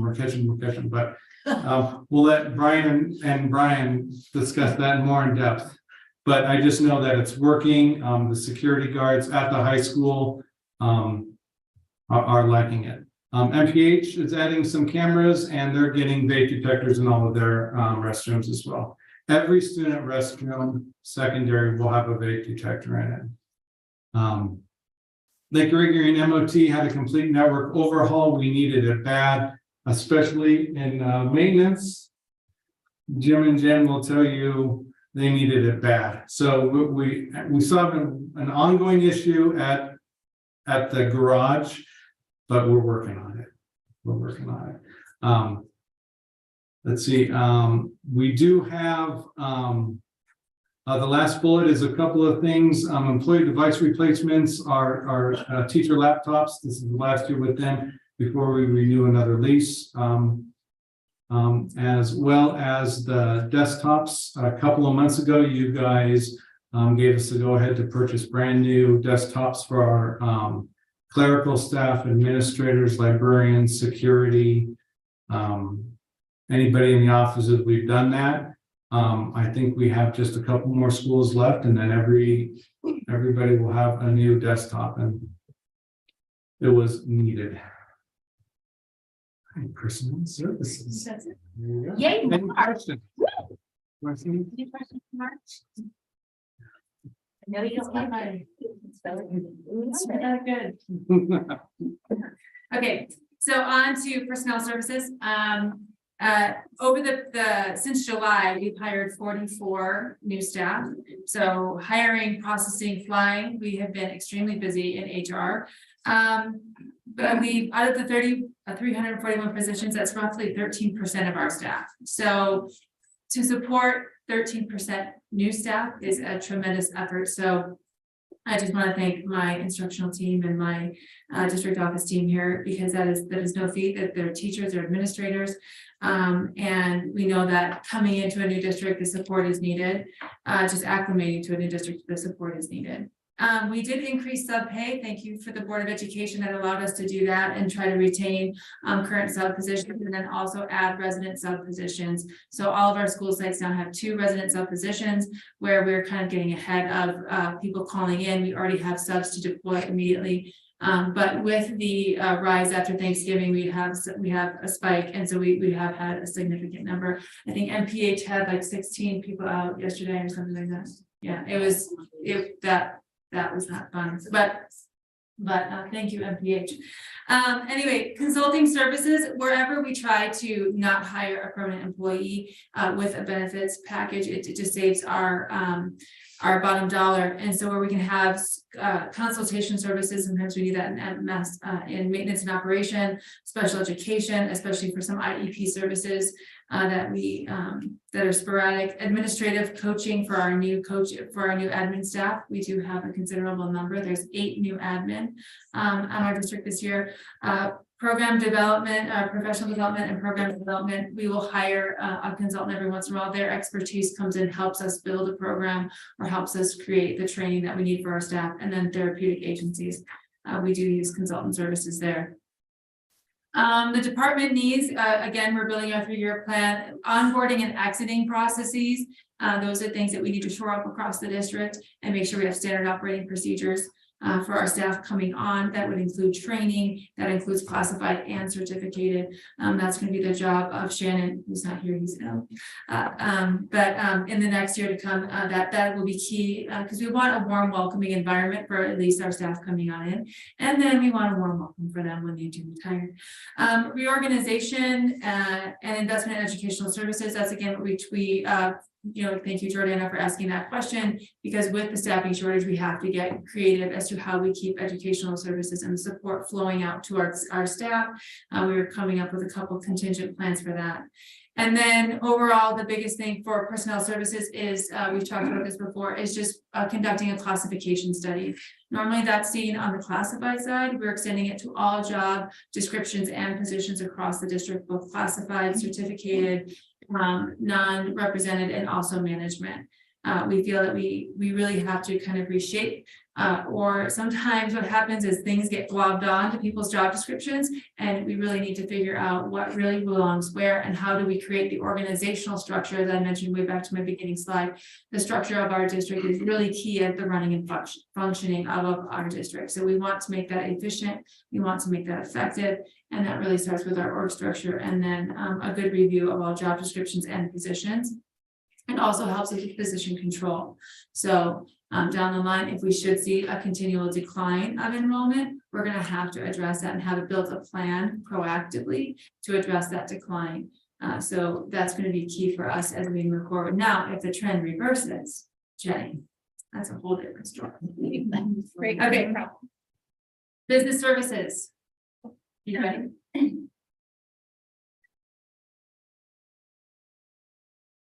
I didn't print it out, so it's on my. I haven't printed. Oh, okay, I wasn't sure if we were. Share. I'll do your printing for you. Okay. Hello again, thank you very much. This is exciting. It's great to have a presentation like this that we can all get together and have a common planning goal. So appreciate it. I will start with, we've talked a lot in my last presentation about the LCFF. And then just talking about enrollment decline or increase, and on how to adjust that number and to project our funding to be able to put in having the finances and the budget to be able to support these for either new or changing programs and services to students, both on the unrestricted and the restricted side of the budget. So with our goal is to always provide accurate, timely budget information for us to then be able to make sound decisions on. And then we want to be able to address fiscal solvency concerns and deficit spending. We want to always be able to identify reductions to expenditures and then investigate possible revenue enhancements. So not always looking on the cut side, but also looking on the revenue enhancement sides. And that is one of our charges and part of the 3-year plan is to look at, and sometimes it's just drops in the bucket. But in certain expenditures, and are we paying for 2 things when we can only change it and pay for 1, things like that. So we are updating current and adding new standard operating procedures to increase efficiency and strengthen our processes. And also sometimes just, we can have a procedure, but if no one knows what it is or even knows where to find it, then it doesn't do us any good that, oh, well, of course we have a procedure, but you just didn't know about it. I mean, that's our fault. So we want to be able to have a district-wide view on that and located in one space on common templates, and to address some of the things that maybe there's just how we've done business and maybe it's working fine, but actually get it in writing so you don't have to remember who is the holder of that information. It doesn't matter. It's on a Post-it note somewhere. Yeah, oh, I'm queen of Post-it notes, trust me. Then on facility focus, we do twice a year, Jim and I talk to you about facilities. So we've been able to go over that quite often with you. But we do have probably our number one, with or without a bond, figuring out how to pay for it if we have to, is our roof replacements. You'll see some video of what happens when we have a lot of rain. And so just being able to address our roofs. We have asphalt replacement needed at all sites. More than just, we've been putting Band-Aids on a lot of our asphalt, crack repair, but being able to do a full, where you're tearing up old asphalt and laying new is something that we would really love to be able to do. And of course, replacing and or upgrading all heating systems and adding an air component. And we've had, starting about 2 years ago, when we had Paul come in and address it at the board, and after he did an HVAC study district wide and looking at what it would take to add air, and then all of the DSA requirements and the infrastructure upgrades just to be able to add air when you have a 50-year-old boiler system, being able to turn it into a efficient, high efficient heatings and air systems. And we have brick buildings, and with the outside air component and the and some of these new regulations that we must follow, we have structural. If you we talked about it, I think last time we talked to facilities, they refer to a building as kind of the envelope. Yeah, when you have to touch the envelope, it's because it becomes more of a project than just adding an outside air unit. We actually have to do ducting, and we have to cut holes in brick and things like that, and look at electrical. We've already been working with Snyder Electric, and Jim and I had a meeting with them today. They'll be here in January to present some options to you. So being able to work on that is, I know it's, especially this year when temperatures did rise, what about air? I think when Paul was up, his calculations were 22 million to get all sites up to air. You're probably looking at 30 to 35 million just in the price increases for construction and steel and drywall and electrical and transformers and panels. You'd be looking at that dollar amount. This is your good news section of your report. I think I gave you some good news today. So we want to develop a school paint rotation to ensure that all schools are repainted every 5 years. And that's a lot of prevention on top of just cosmetic.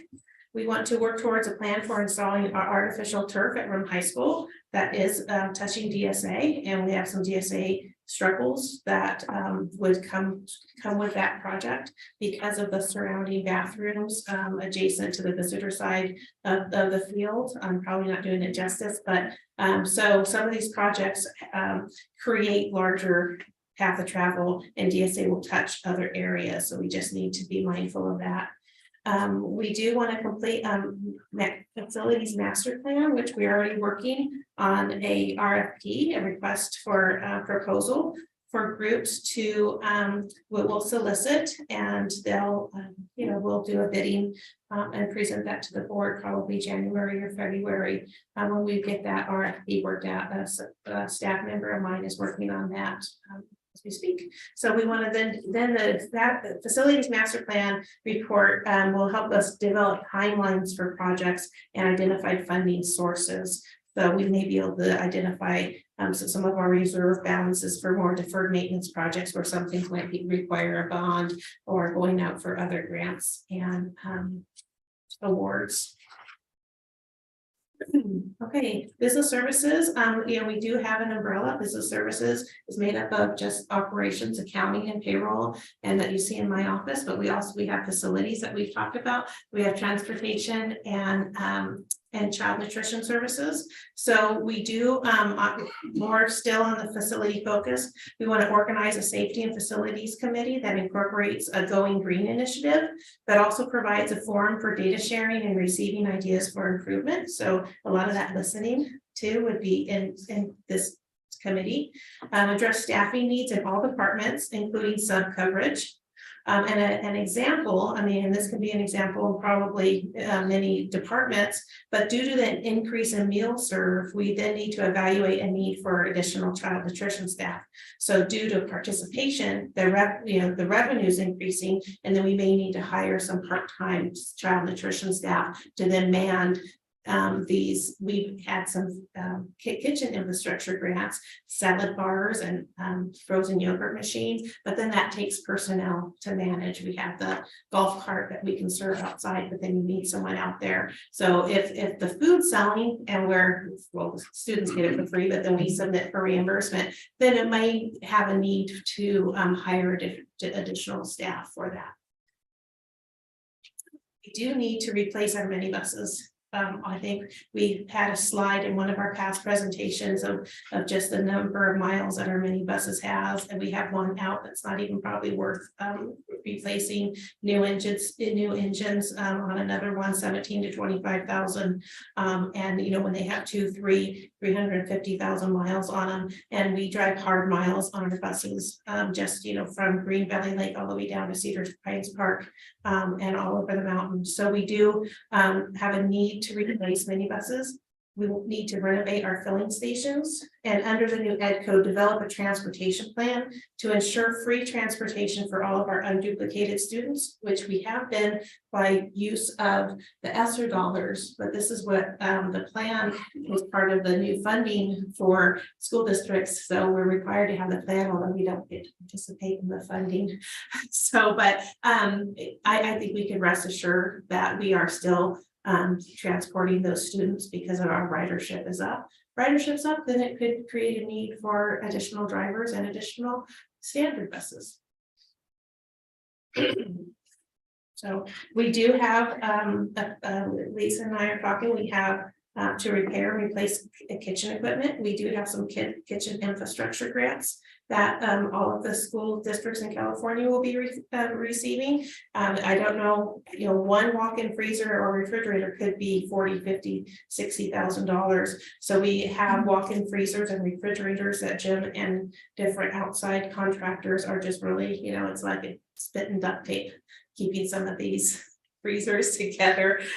We've recently lost an amount of food due to a freezer go down, and then we lose the food. So we have to address the just aging equipment. We do want to install commercial disposals at all sites. We want to renovate the serving areas, not only for efficiency for our staff, but to make it a more inviting atmosphere for our students. And then we want to continue to use software platforms that encourage, this is district-wide, electronic signatures and automatic processes. So if we can tap into some of that ways of doing business, I'm the exploding paper in my office always, but if we can do some of that, would definitely be a goal of ours. And going into, I know we're going to have a potential bond discussion later in the meeting, but we do have school site building needs and some safety concerns. We've talked about roofs at all sites, so we have a video to show you.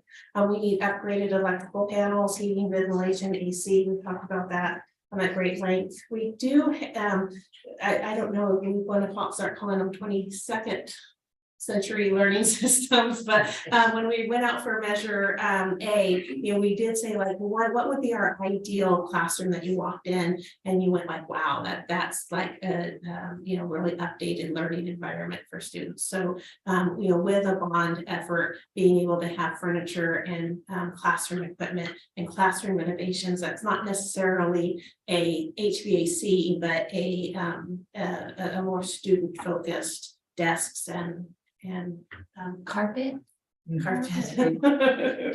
just saying. So, That. we do have we have a look at the high school, how many doors, exterior doors are there to the high school? I don't have the count off the top of my head, but 82, I was gonna say 87, so I'm right in there. So just being able to look at our safety concerns and with the access to our campuses. We are covering a couple of these things with the COPS grant that we awarded. We had a meeting this week on some timelines for the COPS grant, and that is that's getting us the hardware to rekey the district-wide to have buzzing doors at the entrances, and all exterior doors will have a key fob access. So that we're able to tackle some of this with the grant that we were just awarded by the Department of Justice. We had at the board meeting, of course, some athletic training rooms needed at the high school. And so we'll be working on that. We have some PAC repairs needed. We're already working on that. We have about $50,000 to $60,000 worth of individual items, new light bulbs, they're all this is mostly small item things that we're working with Jim and Brian and Amy and Nicole on making sure we get those orders in. And then just because we don't have air, we do have propped up windows and doors, and that is a security concern for an intruder. We have excessive heat in classrooms. And then we don't have an athletic trainer in our district. So I don't even think we had one when I was at Rim. I know when my first year before moving up here, I was at Upland High and there was an athletic trainer there, but so that I think that does it, except for the 2 videos.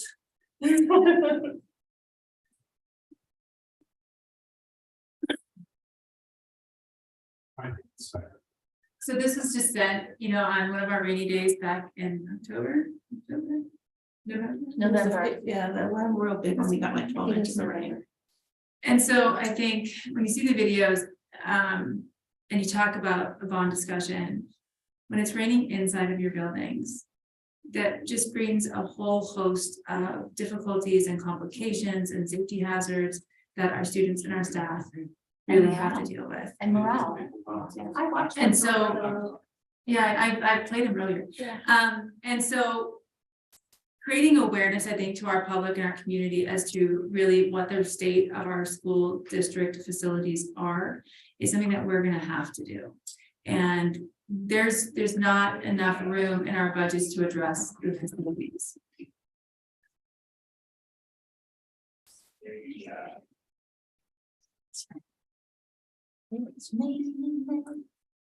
It is literally raining. Lightning too. There wasn't any lightning, so that was good, but it was raining through the light fixtures, if that makes matters worse.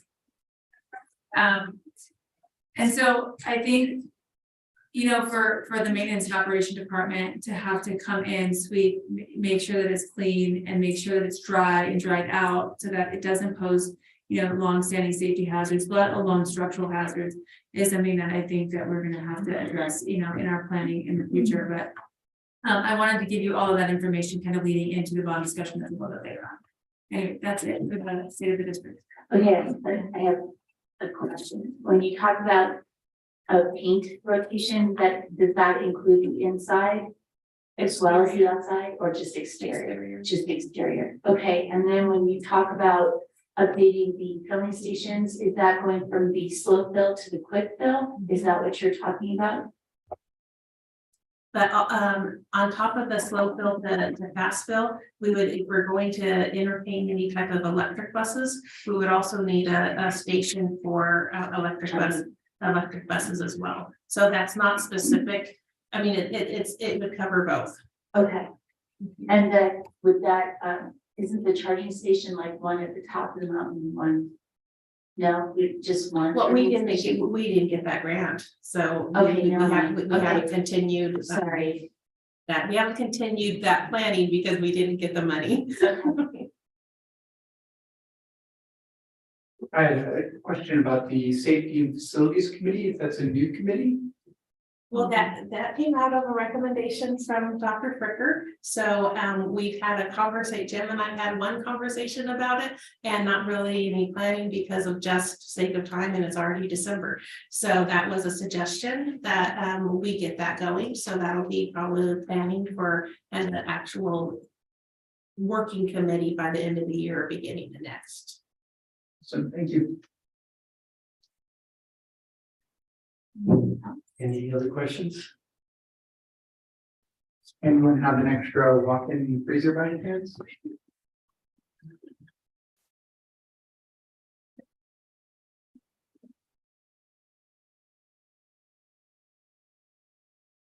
It is almost 8:30. We are just about at now 12. I am going to take a short recess for everybody to stand up because I'm seeing a lot of eyes looking rather weary. So Do you have coffee? I I'll need some coffee. coffee. Good. So Sue, is there any coffee around here? There you go. So seriously, 2 minute maximum, but everyone is required to stand up, okay? Yes, sir. Actually, sorry.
Okay. 12.1 weather guidelines. Dr. Kimberly Fricker, Superintendent. Well, this was actually the result of a request from the board. And so we wanted to bring these back. I think the business staff, myself, worked on, it originally was warm weather guidelines, but really we have a variety of different climates that we have to traverse here. It's hot weather, cold weather, and it's also inclement air quality guidelines. And so there are two different sheets that you've gotten, just for an example. There's no vote of the board. We just wanted to make sure that you're aware that they now do exist. These are working documents, they're training documents, as there's a lot of information in them. And they're also guidelines for what to do under certain weather conditions. So one is for school and the other one is for extracurricular or athletic activities. And so they really go through just what is the heat index, what is air quality, what is cold weather, and then how it affects our children or how it affects older adults or even staff. For the one for students, for schools, it goes through heat illness prevention, the warning signs for heat cramps, heat exhaustion, heat stroke, and then what the treatments are so that we make sure that we're being very responsive. It goes through indoor heat situation for our classrooms do get hot. We did see some temperatures back in the fall, about 94 degrees, 95 degrees inside the classroom. What to do, what measures that we can take, or what measures administrators can put in place to kind of offset some of that heat inside of the buildings.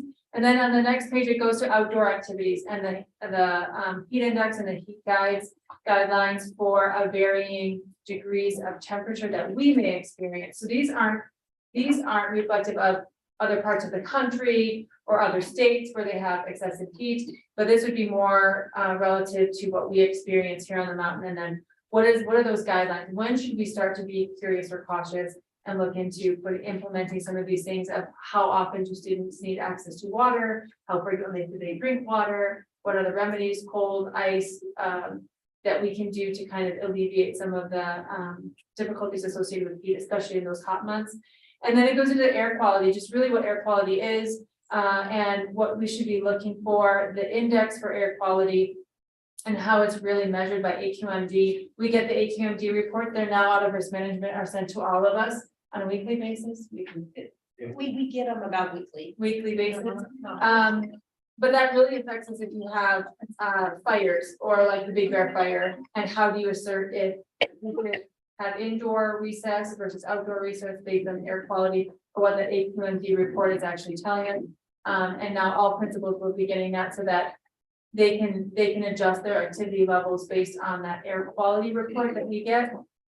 And risk management does distribute. And then finally, cold weather, the guidelines for signs of hypothermia and or frostbite, where we would put in administrative decision making in terms of having recess indoors or having lunchtime indoors due to inclement weather or it being too cold, and or if we actually have to go to a school closure and have a snow day. So the last page really is that wind chill chart and temperature, and it really starts at about 40 degrees. So at 40 degrees, our administrators should be mindful of the weather and based on the wind chill, based on the temperature, making sure that they're making that adjustment in recess and at lunchtime.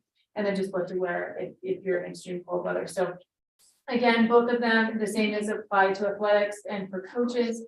And both of them will serve as our training documents and or guides for our staff. So how are you actually circulating them with the staff? So we're circulating them here first, so you get to see them first, and then we're actually gonna have them at a principals meeting. We were gonna have them at big management, obviously, a day ago, but that was canceled because so many of us were out ill. Or staff were out ill. So we will then pass them through our management meeting so that all of our classified management, our certificated management will have access to these, and then they'll be posted on the website, and I'll work with Mark to distribute them and have them accessible to the parents and the public. Scott? I have just a question on, say something like athletics, who's the person that has the last say in what's happening, or if you're gonna prevent somebody from an activity or something like that. There's so many different factors like air quality. So where are you taking the air quality from? You know, is that coming in from San Bernardino, or where's that happening that's causing a decision to be made somewhere else up here? So in the case of a coach or an athletic group that we would cancel their outdoor practice. It really happens between the athletic director, the principal of the high school, and myself. So the athletic director and the principal get together, they're like, I don't think that the air quality is good enough for, they'll go and walk the fields, they'll go walk the sites. I don't think the air quality in case of a fire, like we had at Big Bear, is safe for kids to be out in. They will call me and I'll say, yes, cancel. You know, I agree, cancel the practice or activity. So it's really the combination of the three, but it's really primarily the athletic director and the principal that really make the decision. And notify the coach. So in some cases, we have to make an executive decision just because we can see it's hazy in the air and we don't want kids with asthma or whatever to, you know, not be in a safe environment. But it's primarily those two, and then they do inform me. Thank you. You're welcome. But your question about how that information comes to us about the rating, for example, you know, there are sites up here on the mountain that actually give us their quality. Is that where we're getting the We get information it from? from HUMB and then we'll get it, but that's a countywide, yeah, that's a countywide report. But it's very different from Big Bear and a fire over by Big Bear than us. So then we could go to our local reports. And so we kind of make a combination. They do walk the site to make sure that you're actually having an experience with what it is on that field or on that playing surface to decide if you want to cancel practice. Yeah, thank you. That was my main concern, is that there were multiple people looking at it instead of somebody from San Bernardino maybe saying Yeah. that the air quality is bad, and then we have to cancel all our stuff up here, which Yeah. wouldn't be feasible and not appropriate. Yeah, and just like the past fire there at Running Springs, it was very inclement at CHE, and so they held recess inside, but down in VOE, recess was normal, you know, so we kind of have those administrators go out on their site, their specific site, to tell experientially what the air quality is, and then we don't have to globally do it across the district, so it could be fine at CHE and not VOE or vice versa, and then we just call it with that principle. But they let us know, and then we kind of talk it through. And right now, these are They're guidelines. just They're not guidelines. policies. They're not rules. They're not. It's not a board policy. Exactly. There are guidelines and, of course, there's no specific way you can put it all in print and have that be accurate at any given time. So they're just guidelines, and when we need to be cautious and start inserting interventions for students who may need it, you know, and so, Especially with asthma. yeah. Any other comments or questions? Anyway, I want to just thank Jenny and her team and Martha for helping me put these together. And then we will distribute them out, and if there are edits to them, we'll be happy to kind of edit along the way and make them working documents as we use them. And I want to thank you for doing them too. Go ahead, Jim. Also bought, Oh, that's right. it's in the plan, but this was from coordination and working with Ryan, because he gave his feedback on these also. Mhm. There are these Kestrel heat stress trackers at each school. So these trackers, these devices that each school will have, that then they will give their own readings, and it's what CIF, I believe, uses, so it's just one added layer. So you're not going to your computer and looking at the website, Yeah, if you don't, you know, if you're not right there. and you ordered them, right? Yeah, I think they're already in. Well, I look forward to us getting this out to our parents as well, because the obvious concern about the safety for our children and what's happening in our rooms. So thank you very much. Very professionally looking. I really appreciate that too. Thank you. 13, reports and presentations and setting direction. 13.1, review the 2023 schedule for regular board meetings, workshops, and the board retreat. We have our calendar. Do we have any changes, any comments we want to make Yeah. about that? So that we have a workshop, January 5th. That workshop is not just our report out from CSBA, but it's also the mid-year evaluation for the superintendent, which is super important. I'm asking if maybe we can entertain the idea of pushing that to the following week. My husband's having another open heart surgery that day. Have his heart valve replaced, and there's no way, even via Zoom, that I would be able to make that meeting, and I would like to participate in the superintendent evaluation. Please don't put that in the paper, Mary Christine. My husband's gonna kill me. Would you guys be opposed to moving that, Will that work for everybody? but pushing it 1 week, maybe? Dr. Fricker, does it work for you? Okay. So that, then January 5th, I'm not seeing nods from the other end of the table yet. January 5th would become the 12th. If you guys don't mind, I appreciate it. Sorry. No need for apology, please. Yeah, this is the time to make changes like this. The other thing that I'm proposing, and I think this is a discussion we need to have in closed session prior to this, but we have in the past done superintendent final evaluation and then set the goals in the same workshop.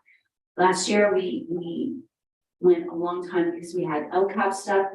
I'm proposing that we separate final evaluation, we do that in May. And we have a separate workshop for resetting the superintendent goals for the following year. I think that how that looks, we need to have a closed session conversation about the processes and stuff and how we want to move forward, but I'm just putting it out there. It shouldn't be in the retreat, because unless we really put a large chunk of time, because at the retreat, I felt really rushed in, and I think we can be better at the process, and we just don't give ourselves enough time. So we can talk about refining our process and having that collective discussion in closed session, and that may change where we put the superintendent goal setting. When can we discuss that in closed session? That's why it's in superintendent goals. We can do that tonight. I'd also like to suggest that we move when we have the board retreat. Just in terms of having it in July, maybe we can move it shortly before school starts or shortly after school ends, moving it so it isn't right in the middle of summer. So that there's either a wrap up or looking at the coming school year. My preference. So in other words, you want to go dark for real Yes, in July. yes. I agree. Our staff needs a break. So, and I don't have a preference. It's just more a matter of not doing it in July. But doing it. And at the moment, we have June 8th and June 22nd. So like June 22nd is really just approving the budget and approving the LCAP. Those are really the only two pieces. So we're usually in and out in record time on that date. And sometimes we might have trailing business, but in essence, that's our only business on that agenda. So it's never a long meeting, correct, Jenny? Usually like an hour. Yeah. Yeah. So I'm just, Unless something is like, something odd comes in at the last minute. So the June 8th is the regular board meeting that has a lot of stuff on it, including the hearings, but then June 22nd is just approved. So when are we recommending doing the board retreat? Would that next day work, the 23rd? So that we have our meeting Thursday, that next day we do our retreat. If there's a lot of preparation that needs to be done outside of the board as far as staff, would that be something that would be additionally challenging? Would it,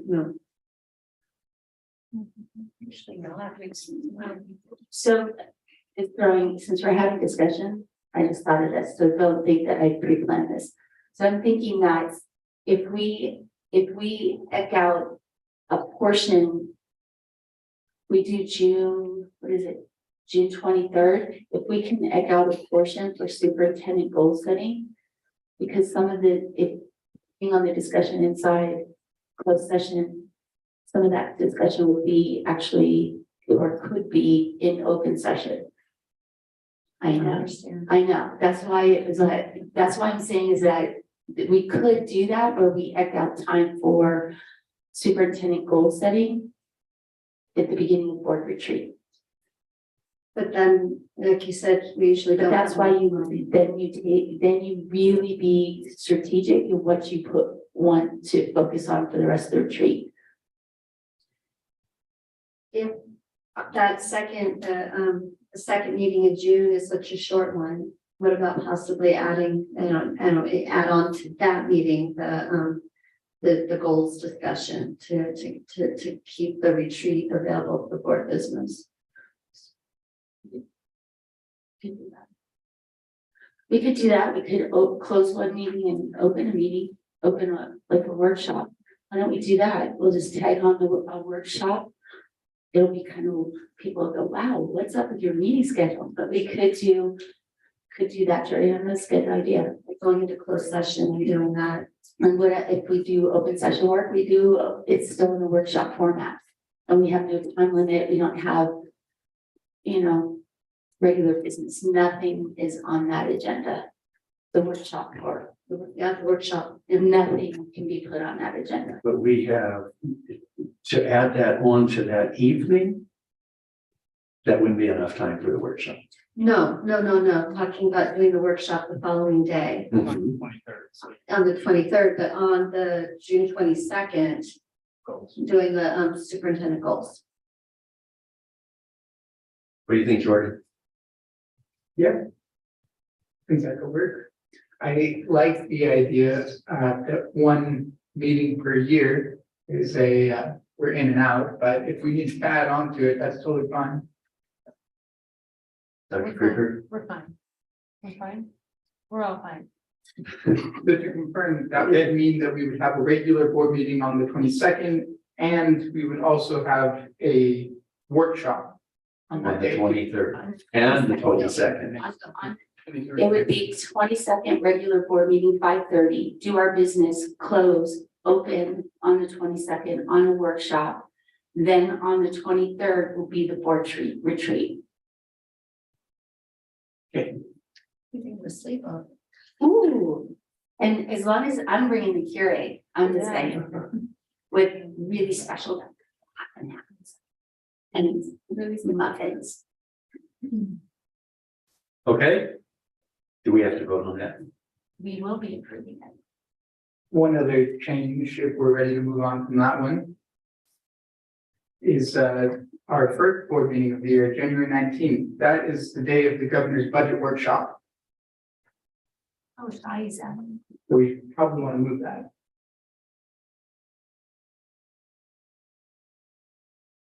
On the 19th, that is, Jordan? That's what I have on my calendar.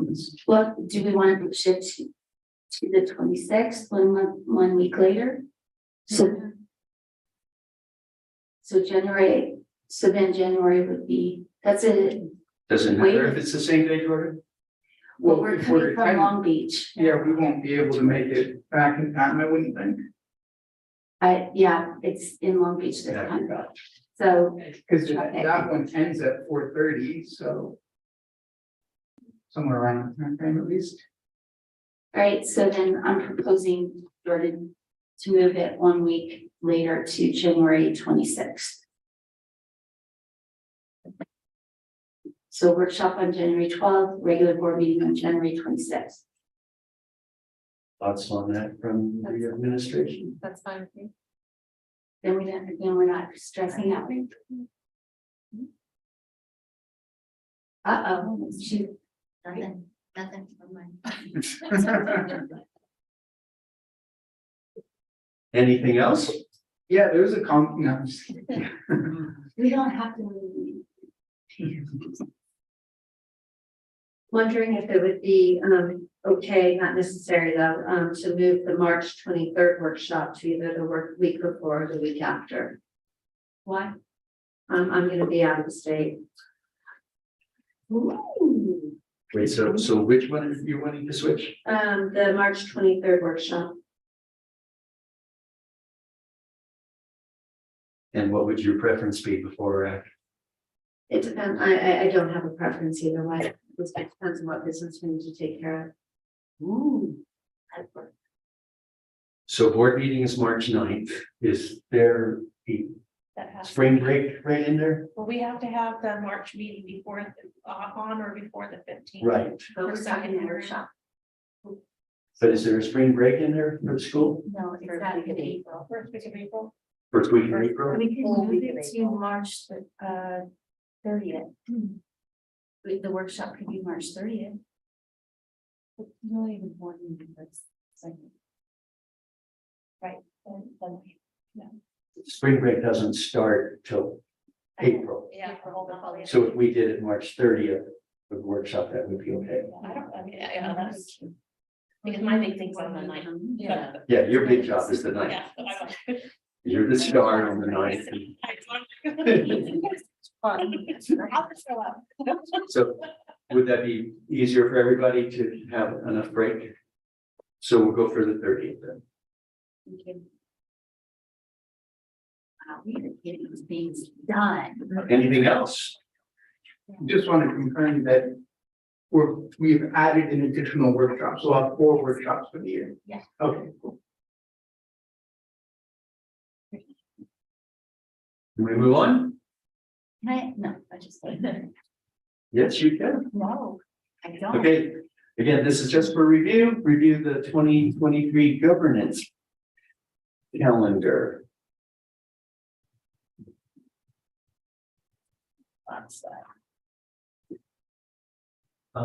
I think one of the things we already had on there, did we already adjust the January evaluation That needs to be just a. Didn't you? Oh, no, the governance. in the governance calendar? The superintendent's big red button. Yeah, From it's December it's to in, yeah, it's in January and.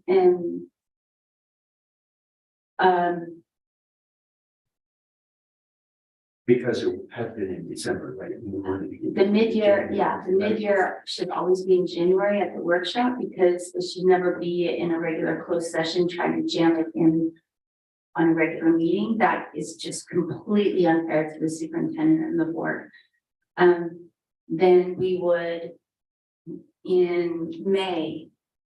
It would be just superintendent final evaluation. Not superintendent goal setting, and then June would be superintendent goal setting.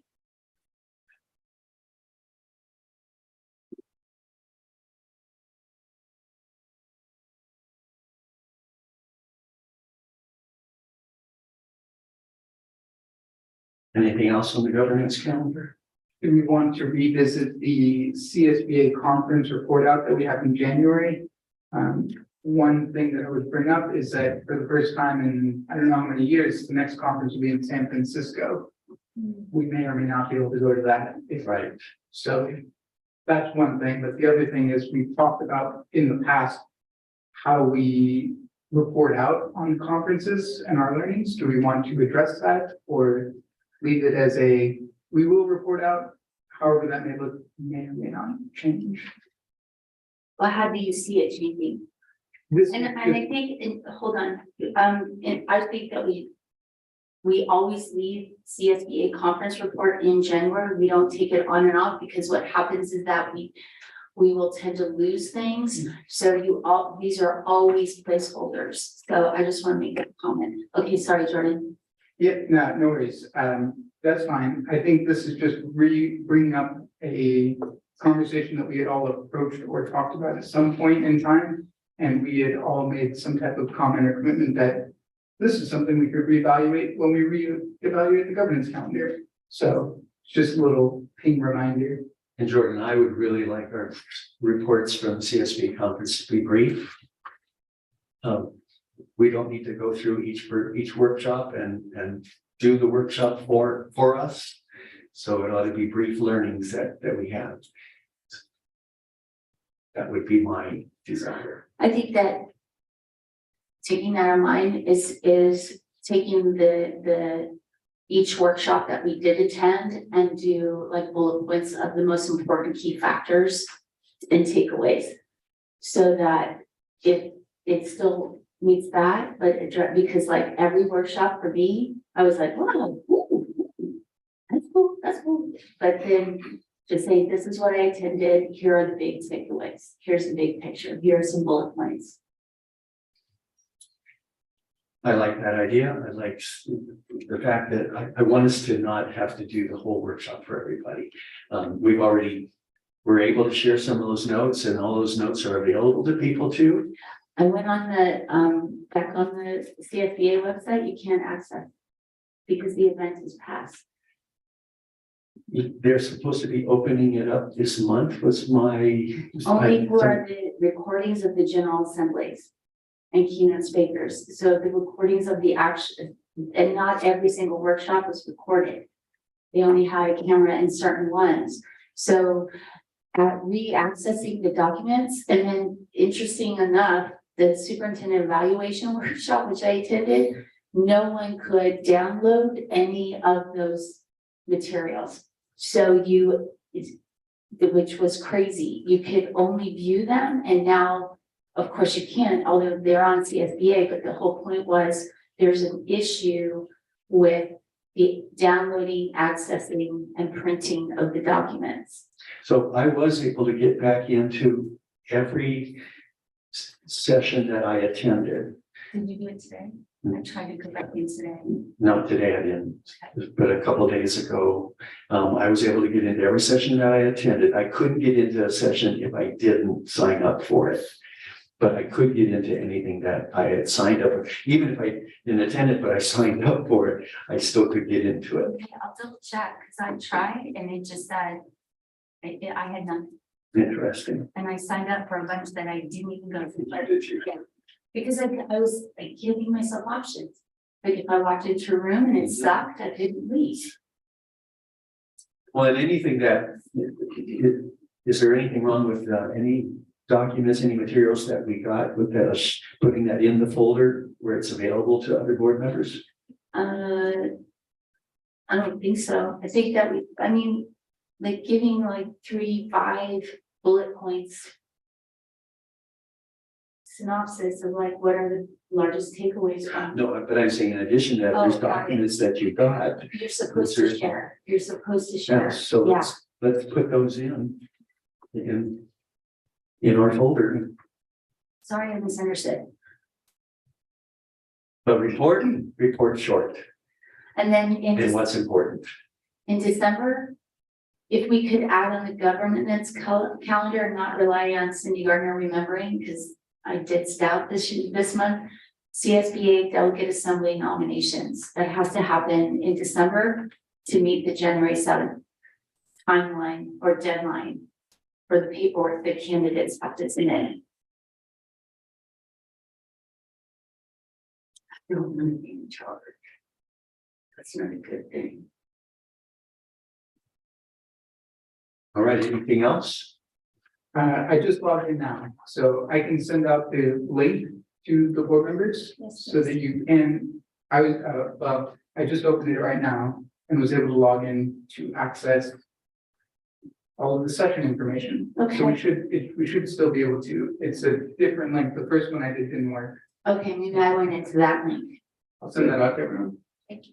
And then the last thing. So in May, we have LCAP board discussion and budget priorities in a workshop. I know we have that discussion based on reports that we receive and data that we receive, especially tonight's data, losing data. I think that we should also, in this discussion, look ahead to maybe it's LCAP board discussion, budget priorities and board priorities, like looking ahead to the next year. It's just a rephrasing of the same workshop. It's adding that whole self-reflection of reflecting on what we've heard all year and looking forward on like, I mean, last year in our LCAP discussion, Joanna was, and I agree with her, math, you know, and so that's looking forward.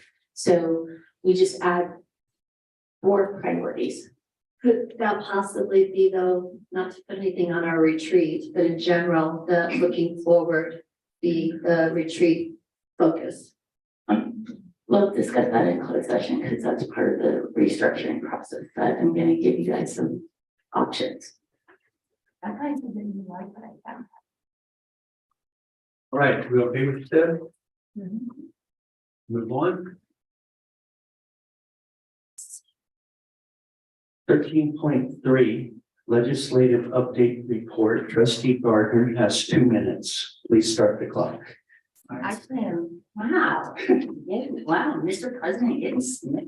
Okay, I actually don't have a lot to report, Mr. President, so, and then, I had in your board documents, the federal advocacy update. It's a lot about just the impact of the election and what possibly be impacted by in the areas of education. Just read that. There's a lot to digest from Capital Advisors.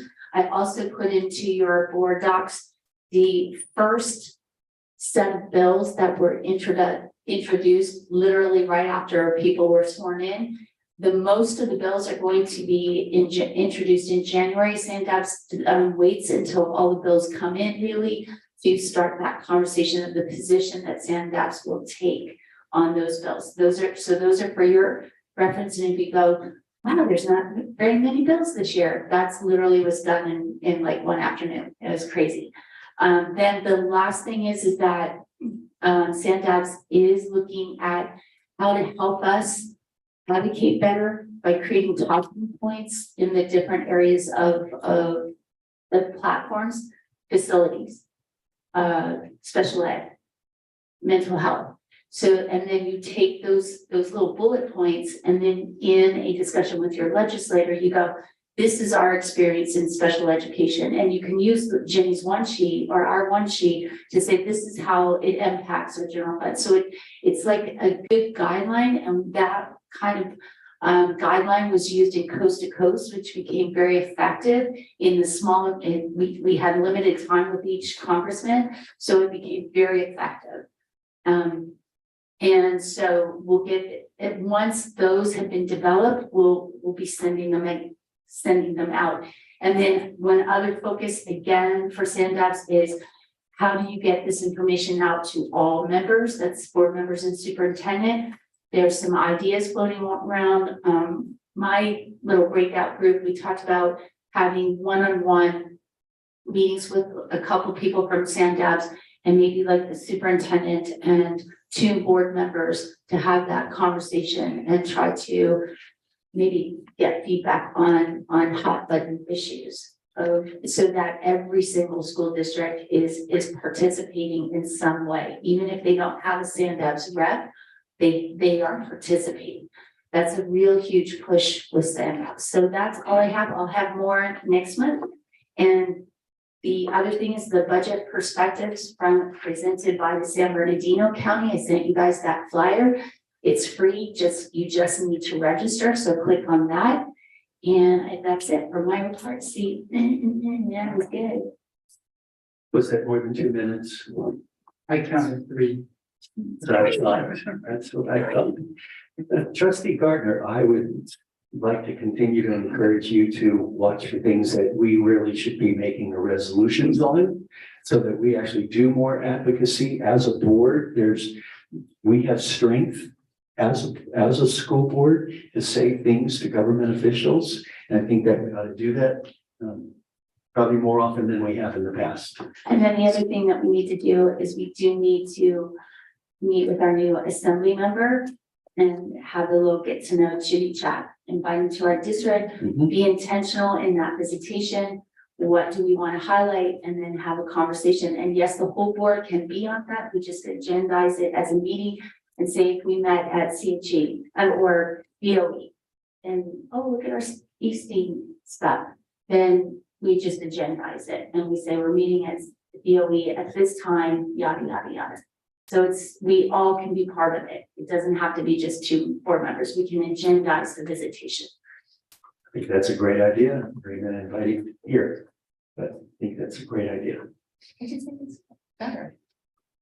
So all of us should be watching for things when we have a significant issue that we think, this really would be worthy of a resolution. But we also can advocate individually. We don't have to do it collectively, but I think there's some things that would be beneficial if we exactly as one voice. And also that communicates both to our parents and to our staff, the things that are important. Something Cindy was discussing earlier, just in terms of us being a small district.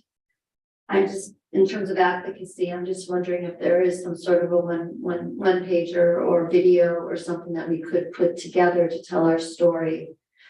Because not only are we a small district, but we also have to deal with rural constraints. So that's just, I think, something that we could probably put some really beautiful stories together on that. And another thing, in the small district table talk, we talked about is where your district is. Like, it's a challenge. It's great to get those extra one-time monies, but do you have the staff to implement?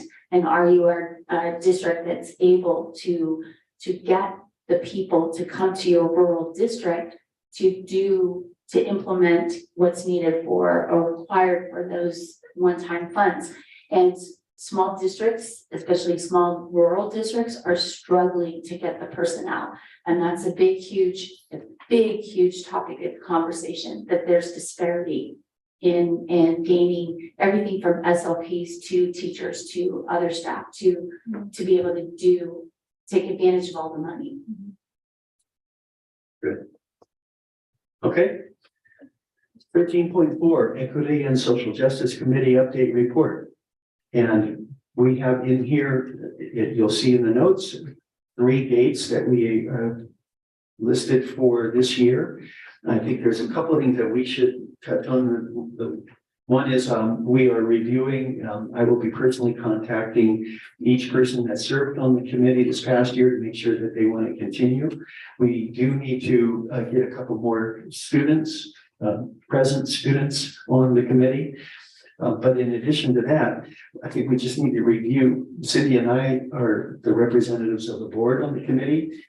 And are you, Scott, you've just come on, but are you all still okay with us, the 2 of us being those representatives, and I'm the chair?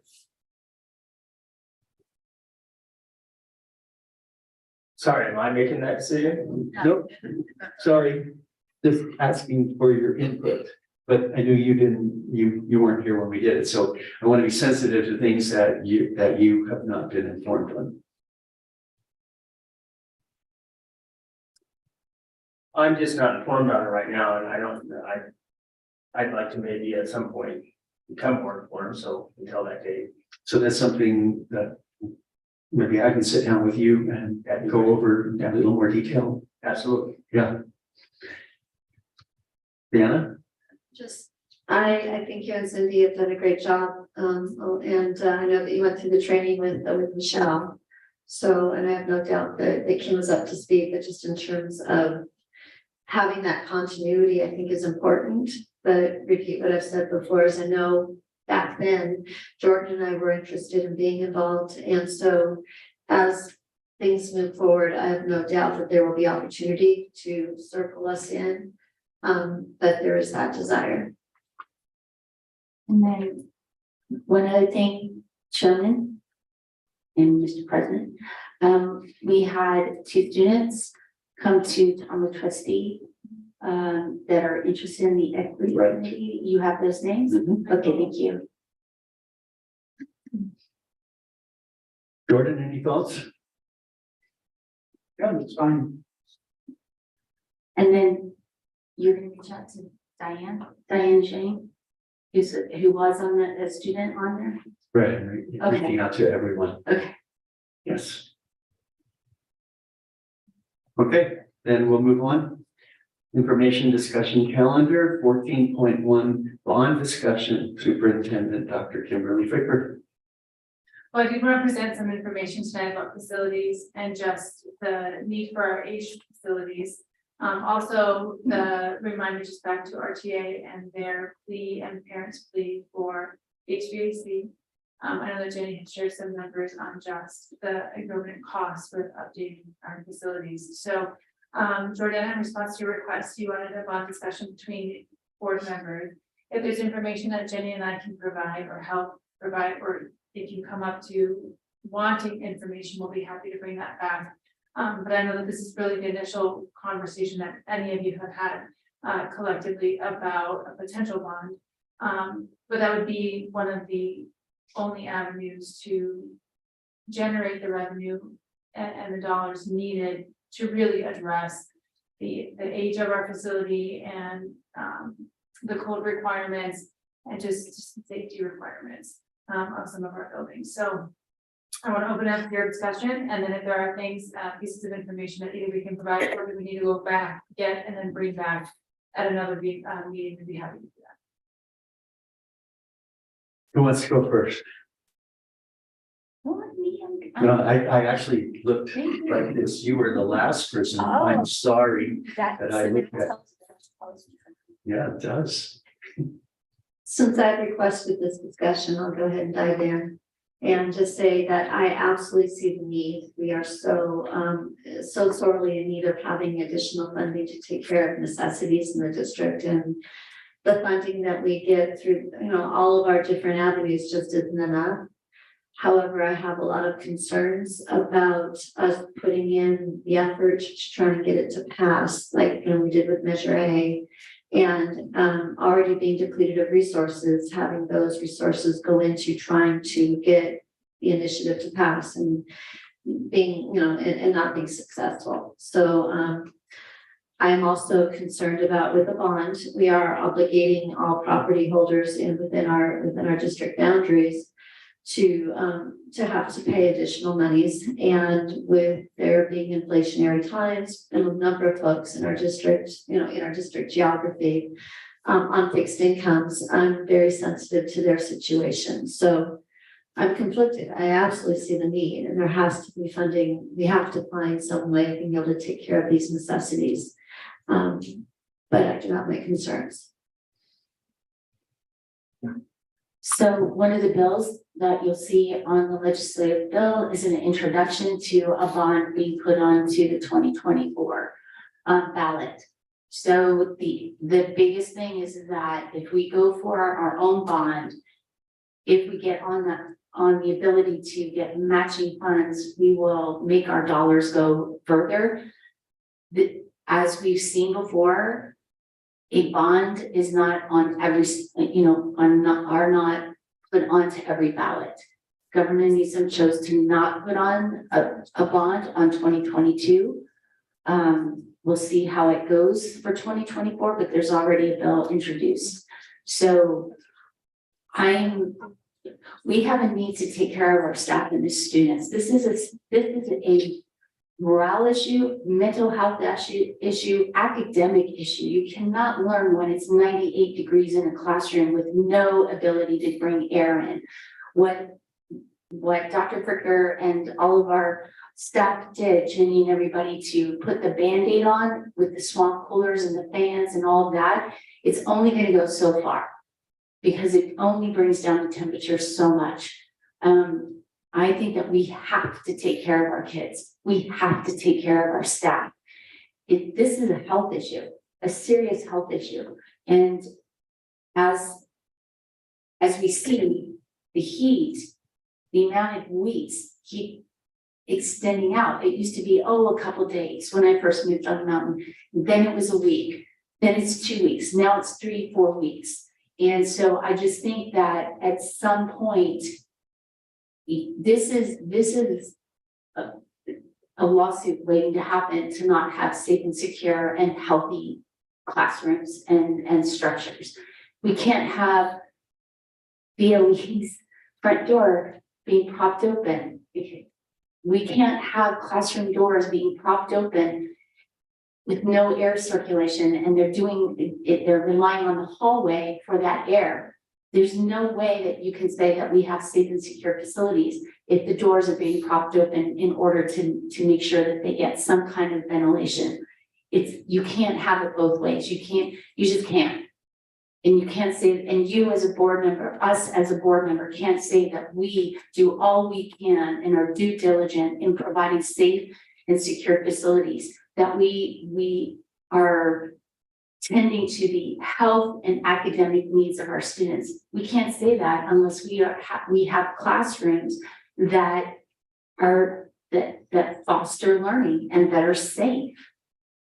I just think that a bond is the only way that unless the entire conversation changes at the state level and they start funding districts as if they are infrastructure, part of an infrastructure bill, and that's going to be years and years of advocating. So what do we do now? And the only avenue we have is either a parcel tax or a bond. And the parcel tax has too high of a pass rate. I agree with you that there, for all those reasons that we do need to get the funding. The challenge of getting the bond to pass and being able to have a compelling reason, not only all of those reasons that you said, but to really have there being measurable ways that the community will be able to benefit in making that investment, not strictly on our facilities, but ways of being able to have our facilities, have our district become more of a community resource. There's I think we included with looking at a bond initiative is really looking at our community and being able to see how we, if they're investing the money into our facilities, how are they going to be able to benefit beyond having their kids being better served? Scott?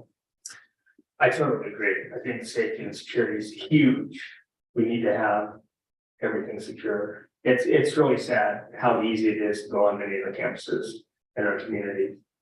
It's really, really sad. I brought up the issue many times, but when the money's not there, the money's not there. And it is how we communicate it. I think the process has to start sooner than later, and you have to get out that to the community and to all the stakeholders. But also, I think there needs to be, we need to ensure that there's some sort of accountability too. I mean, yeah, it's terrible when it's raining, but that's been happening since I was in high school.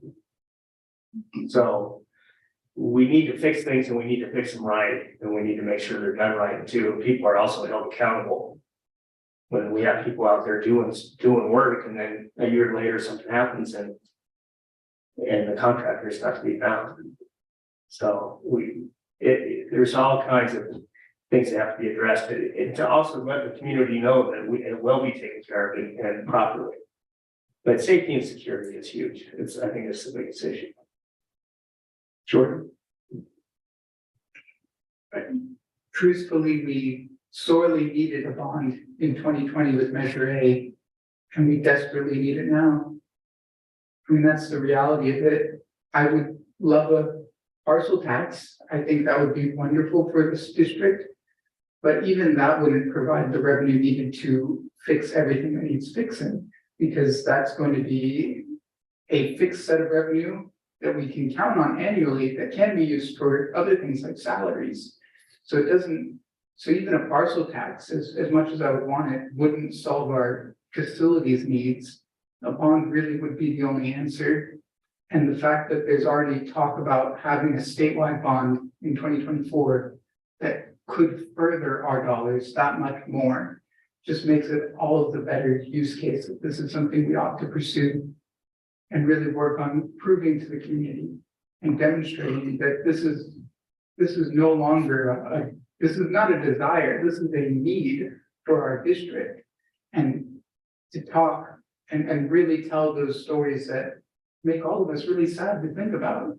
Like, it shouldn't be easy to walk onto campus from a safety perspective. That should be an easy sell to the community that we ought to be keeping our children as safe as possible so they can learn.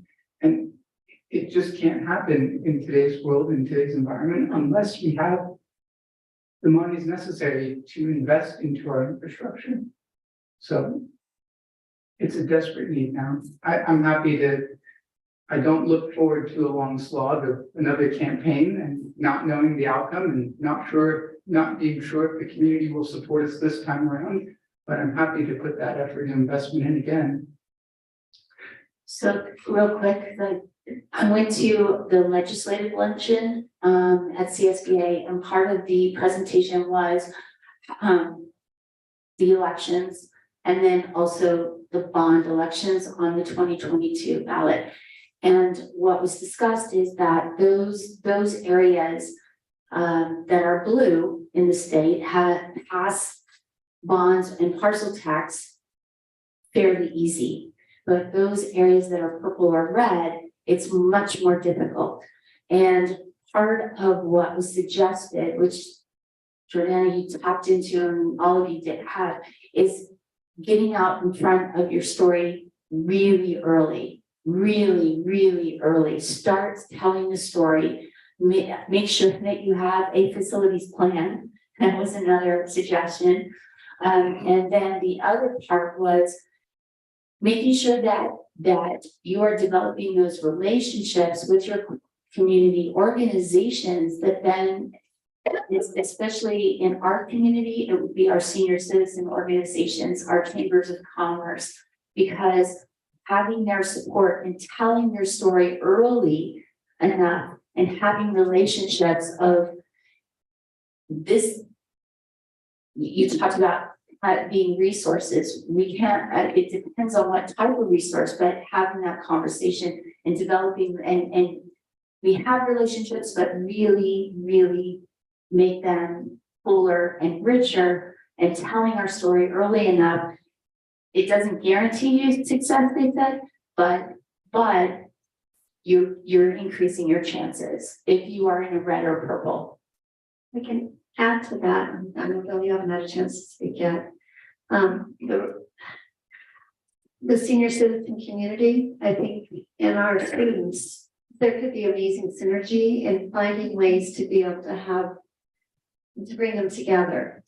I wish I was able to go to the art show on Wednesday, but in the past when I have gone, I just think about how our community is just not aware of the brilliance and that we have in our student population. And if there's a way, not simply of having photos or having newspaper or Facebook showing it, but actually maybe doing a road show with the artwork, maybe doing a road show with our students, going to the senior citizen groups and having them perform or show their goods so that those relationships are developed. I think that would be really key to being able to not only for mental health of all the interactors, but also for us to be able to be successful. I think that would be critical. So number one, I think one of the reasons for the staff position that we talked about is to really help tell the story today, not 3 years from now, but to really be doing that on a regular basis, communicating with our community what's happening in our school. The second thing is we need to know what is really maybe more of a 5-year plan or a 10-year plan laid out.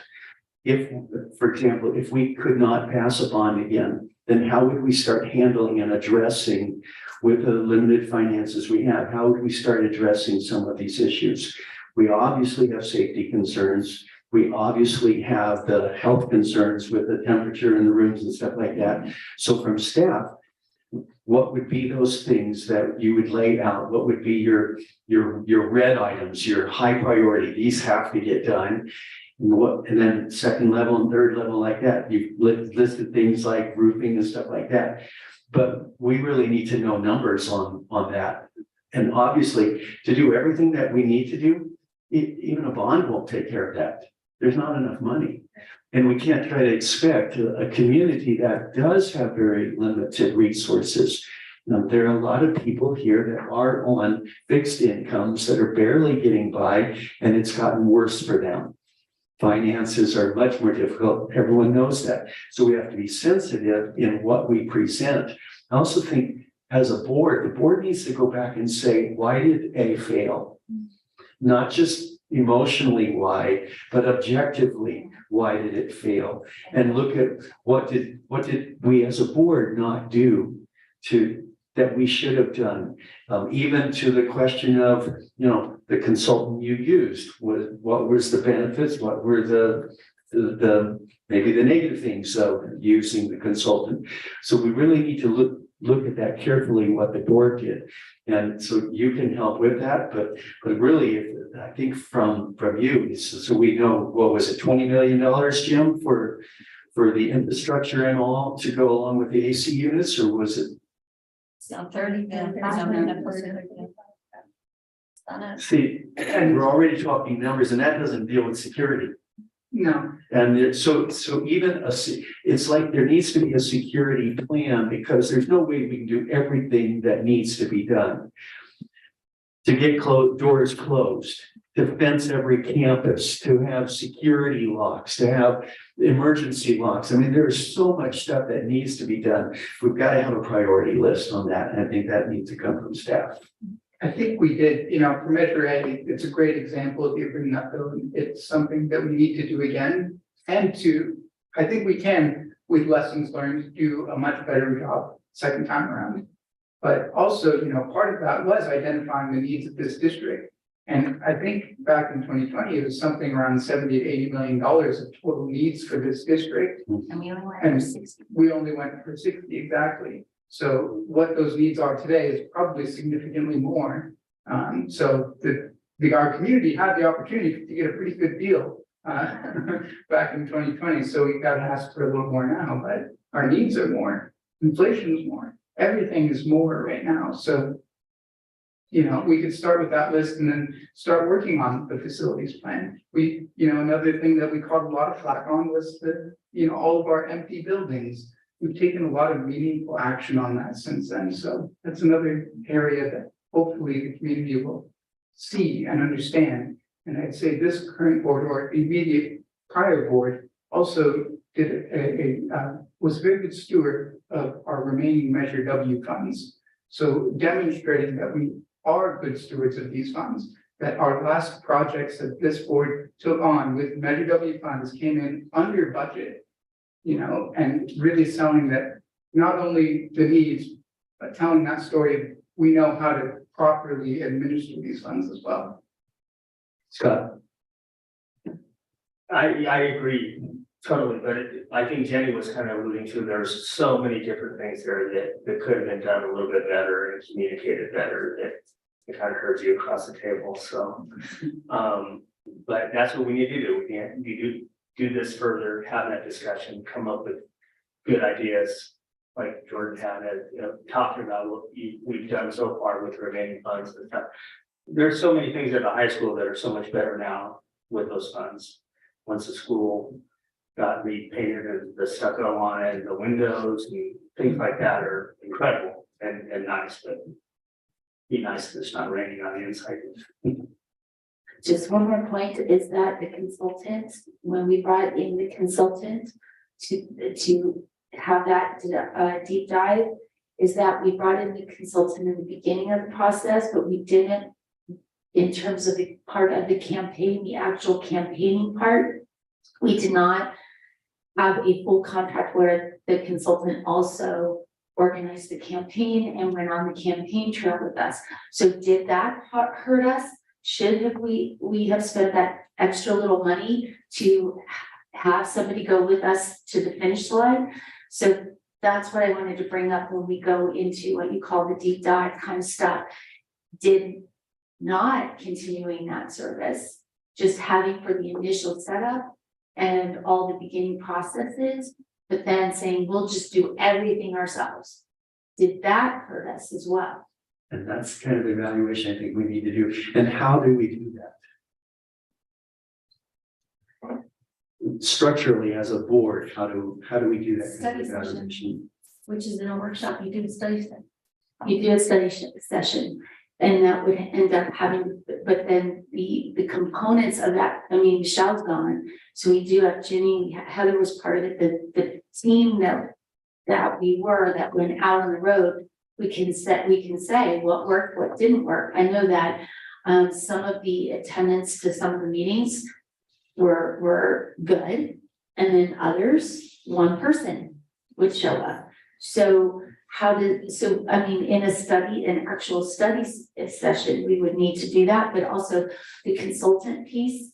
That's something that I would bring that perspective. Did it hurt us? Did it help us? Did it, And one piece with that, and I don't have all the information to like say just off the top of my head, but why they didn't go on the campaign trail was because up to your formal bond, the call for a bond measure that you can file with the registrar of voters. Up to that, the district can pay for those services. After that, the campaign has to pay for the services. We had a really hard time raising out money from outside donors on getting, I think our biggest contribution was from one person. And so, so we didn't have the contributions to the campaign itself to pay for a consultant. So we would have to maybe strategize that and see how much more can we get in the timeline of when the district can pay for services versus when the timeline, after that point, and do we coordinate some of the work to be in the first window within our boundaries of legality, of course. So that was the reason why why she didn't continue. So we didn't have the money. we didn't have the money. Which right there should have been a warning. But We didn't focus on fundraising either, so that's another area where we could evaluate and see what type of fundraising strategies do we want to do. I think if we wanted to focus on fundraising, we could raise much more than we did last time. So when we had a bond in Arizona where I was on a bond committee, we were very diligent at getting local community people to serve on that committee. They were the ones who helped them communicate to the community and raise the funds in order to do the bond. And one of the things that we need to be able to communicate well with our own staff. If our teachers, for example, don't really believe in the need for the bond, right, there's one of the reasons why it should fail. So it starts with the district and making sure that everyone within the district is getting an opportunity to talk about it. And it's almost like we need to start some listening meetings with our district personnel. So I'm going to every staff meeting. So my hoping is that maybe Bill, we do need to put together a study session to continue this conversation, because Jen's got pieces, you got ideas because of your expertise, and we put together a study session of next steps that results from the discussion we have of what worked, what didn't work, where we could have improved based on all of our viewpoints, and then put together what is the next steps. I think a study session really needs to be needed. It really sounds like it. To be comprehensive. So that comes later in the action calendar. We can put it on. Yeah. And incorporate it into. I didn't hear you, sorry. We can have that discussion in future agenda item and how we want to see it and where we want to see it in which month. Good. Any further discussion at this point or comments? Question for Dr. Fricker, just in terms of our discussion here, is there any more information that would be helpful for you in the work that you're doing with staffing and generating a 3-year plan? No, I think that we've been putting in measures in the possible anticipation that you may decide to go for a bond. So we need to be poised and ready to do that. I think between Jenny's office, my office, I think that we put those pieces together so that we could hit that runway running. And part of that is, the first part is the master facility plan, as well as the other things that you've spoken about. You have to have that master facility plan, because that's what's really gonna put dollar values onto their, some of the items that need to get repaired, and the prioritization of our focus on safety and our focus of what would need to be done essentially first. So, that I think we're request for purchase, request for. I know to proposal. ask my staff where we are in developing that document. Yeah, so we're already in developing Oh, sorry. the request for proposal, so all of the pieces are being put in place. Whenever that workshop is, it will get, whatever your decision is, then it'll be that. We'll get the balls rolling should you decide. Okay, let's move on. Thank you. Action calendar. You're so excited. 15.1, personnel services approval of Siemens consultant. The consultant shall provide services to grow and sustain the RIM Virtual Academy program 2022-2023 school year. Fiscal impact not to exceed $11,000 from ESSER and COVID funds. Is there a motion? So moved. Cindy, Second. Jordan, Jordana? Discussion. How is it pronounced? You know, and thank you. Okay, come on. Any further discussion? Ready for the question? All those in favor say aye. Aye. Aye. Any opposed? Carried unanimously. 15 did I skip? 15.2 personnel services approval of the personnel page. The personnel page entails all personnel actions requested to the board by the personnel department. Fiscal impact to be determined, various accounts, personnel. Do I have a motion? So moved. Cindy? Was that Cindy? Yeah. Okay. Is there a second? Second. Scott, was that Scott? Okay, I was told. Oh, My coffee's taking. any discussion? Just excited to see all those, a lot of substitutes that are hiring former teachers, just some great talent. And so also excited about just in terms of hiring the parent square that was sent out earlier this week. And I saw that it generated a discussion on Facebook of parents thinking, hey, I could do this. So just very good stuff going on. Awesome. Well, I hope this encourages our staff too, that it appears that we've opened up some of the roadblocks that might have been hindering us in getting the word out and getting people onboarded and all that. So thank you, staff. All those in favor? I Say aye. Any opposed? Nay? Motion carries unanimously. Personnel Services MOU. The MOU between CSEA and district will help address the daily responsibilities required by the district in response to COVID and other health concerns for staff and students. 2022-2023 school year fiscal impacts approximately $40,000 from COVID funds. Is there a motion?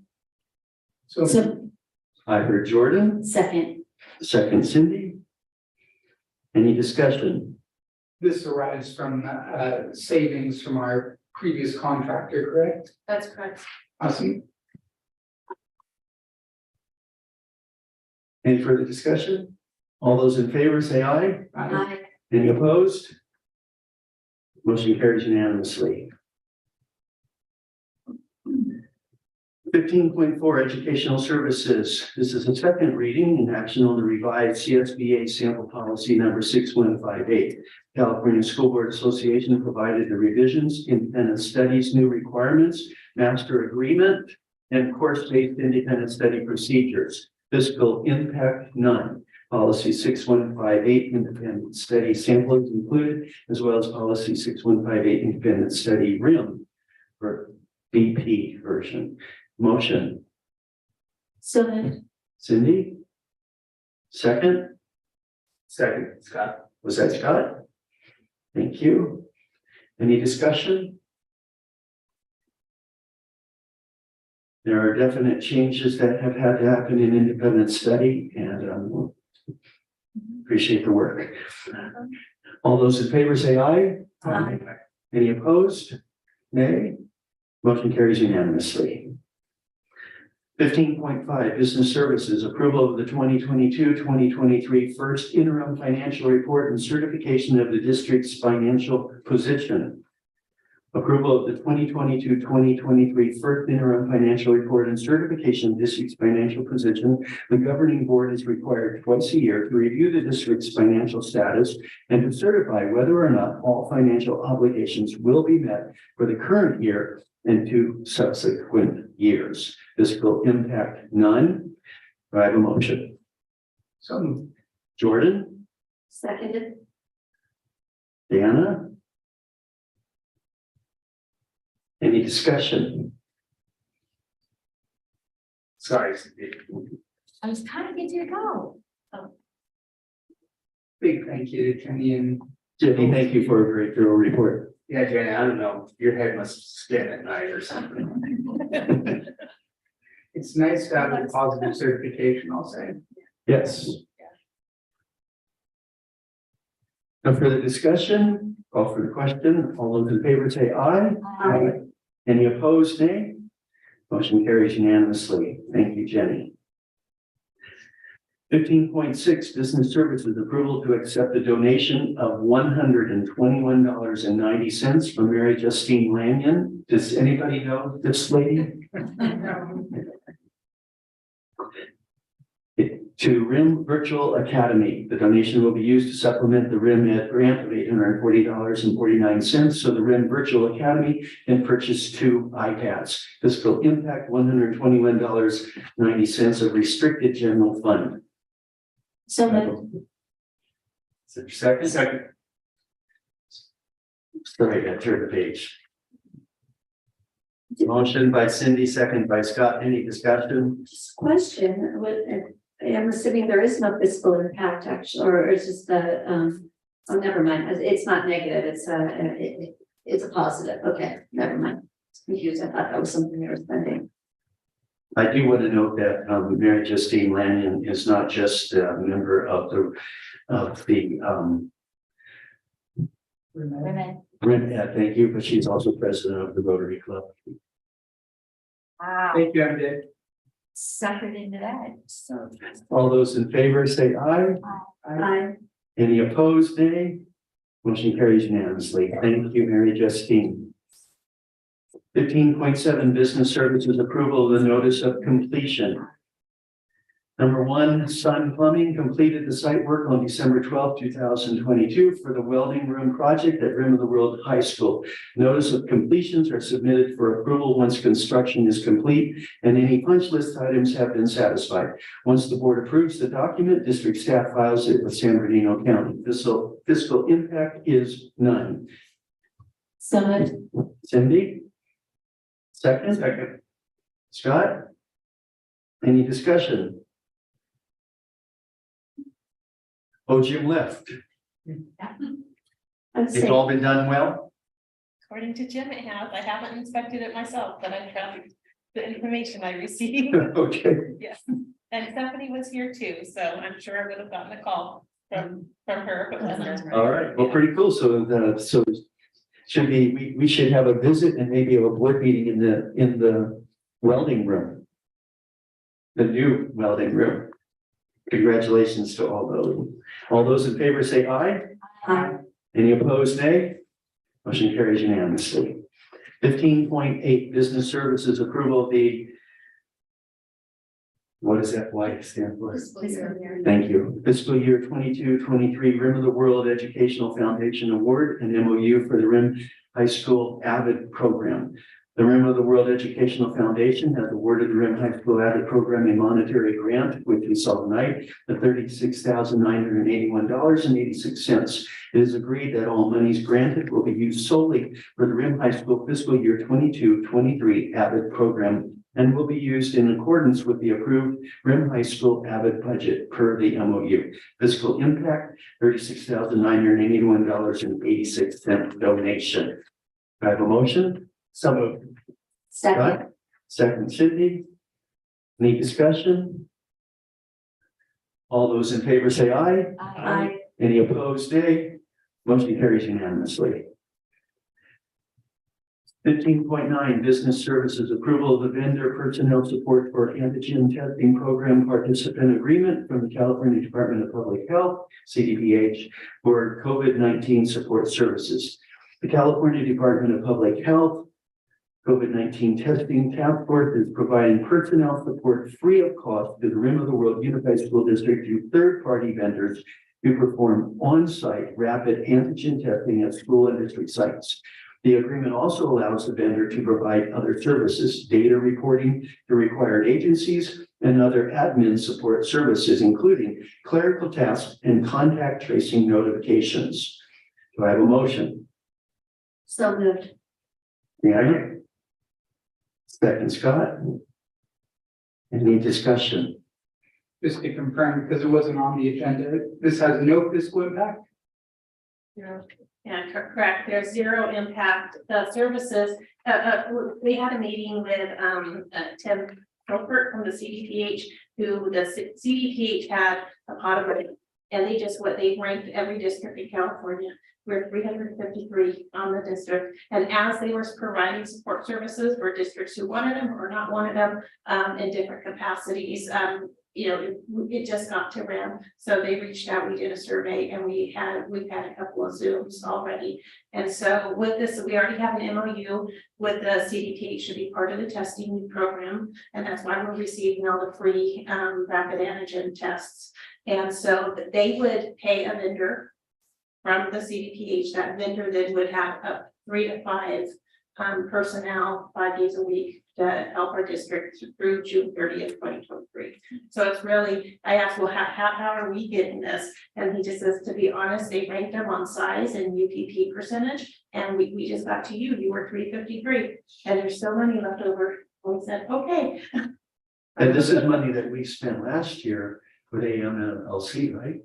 Correct, that they would be not as many services as we were asking AMLC to do, Right. but probably 80% of those services. So it would give some relief to, I know, our principals and our clinical staff, our staff here at the district office, who probably spend anywhere from 1 to 3 hours a day on COVID related issues. So Excellent. Superintendent, do you have any comment? I think it's fabulous. Jordan? I was just gonna say, that's really interesting to hear out of the 1,000+ LEAs in the state that we were at 353 on that list, so. Not gonna question it. So we're in the upper third of something. Oh, my God. Close. Politically speaking, we're in the upper third.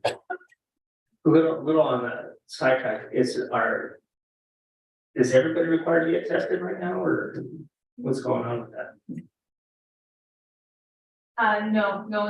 No staff are required to get testing, but we have tests available should any staff or students want to get tested or need a COVID test. And the management of it went from AMLC to our district staff personnel. Thank you. Any further discussion or questions? Call for the question then. All those in favor say aye. Any opposed, nay? Motion carries unanimously. We are now at the consent calendar. Items pulled for separate vote and discussion to be taken into consideration during agenda items. Are there any items that anyone on the board wants to pull for discussion?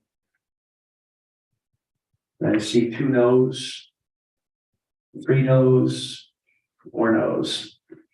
So then items 16.1, 16.2, 16.3, 16.4, 16.5, 16.6, 16.7. I'll entertain a motion. So moved. Cindy? Second. Scott? Any discussion? All those in favor say aye. Aye. Any opposed, nay? Motion carries unanimously. 18, governance team future agenda items. Does anyone have any future time allotted for the Board of Trustees to request agenda items for future meetings? Does anyone have any? Study session for bond. of what worked, what didn't work, la, la, la, la, la.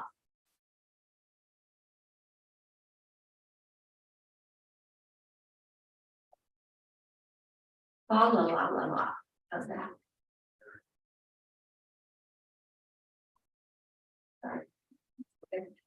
And I have another, don't have a time frame, but discussion on the upcoming requirement for ethnic studies course for our current freshmen class. By the time they graduate, they're gonna have to take it, so discuss the district plan for that.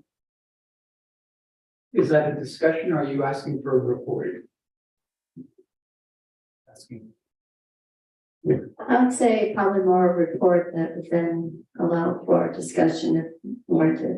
So just so you know, I believe that will also come up as a part of the discussion of the Equity and Social Justice Committee, that they will be needing to look at that too. So you may want to let them look at that and then have that Well, report. That all works for me. One of the CSBA sessions that we went to actually was discussing it, and it's something that it would be nice for us to get ahead of. So I love the fact that the Social Justice and Equity Committee is going to be discussing it, but just wanting it to be a part of one of our meetings. Mhm. And then the practical steps.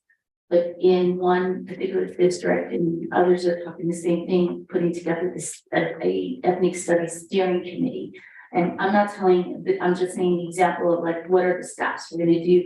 We're gonna put together a committee, then it goes to this, then it does this, then it does this. Like what, like Jordana said, what is the plan, but also what are the actions we're going to be taking? One big thing is that learned is lots of communication with your stakeholders, your community groups.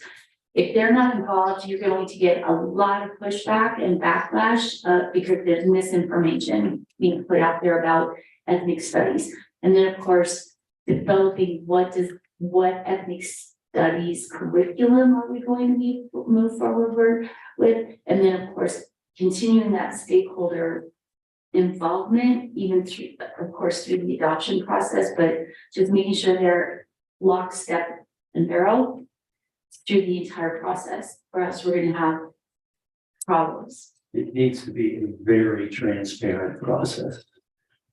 Every single district. And the interesting part is listening to Coachella and their process. It was interesting to hear where the major pushback at certain time at a certain time frame happened, and it actually came from teachers.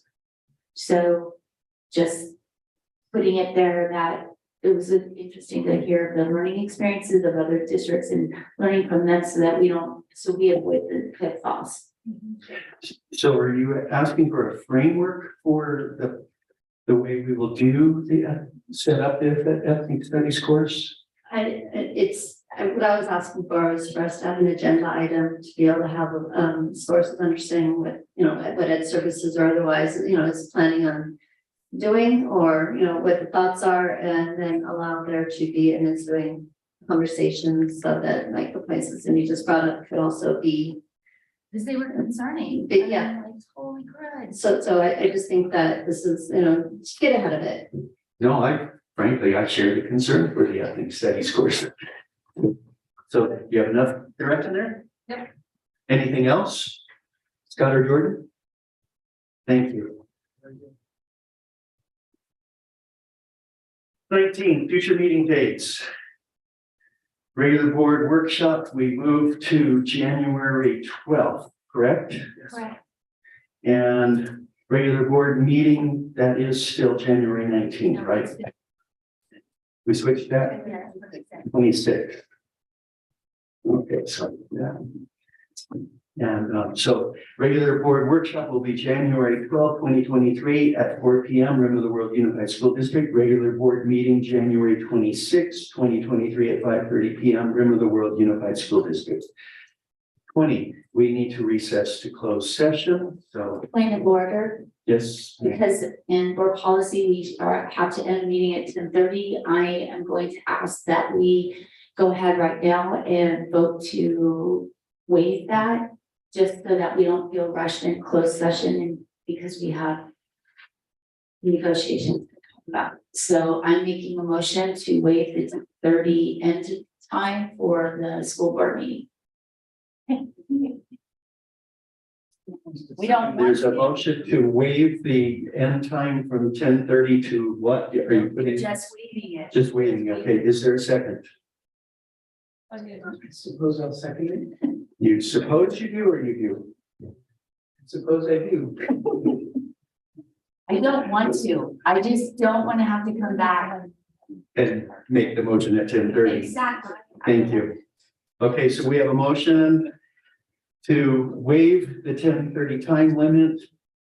And a second, any discussion? If we can be concise with our discussion, that would be lovely, but, The goal is to get out at 10:30, but I don't really want to come back in. Yeah, I'm with you. So all those in favor, say aye. we need 2/3 Any majority. opposed? It's carried unanimously.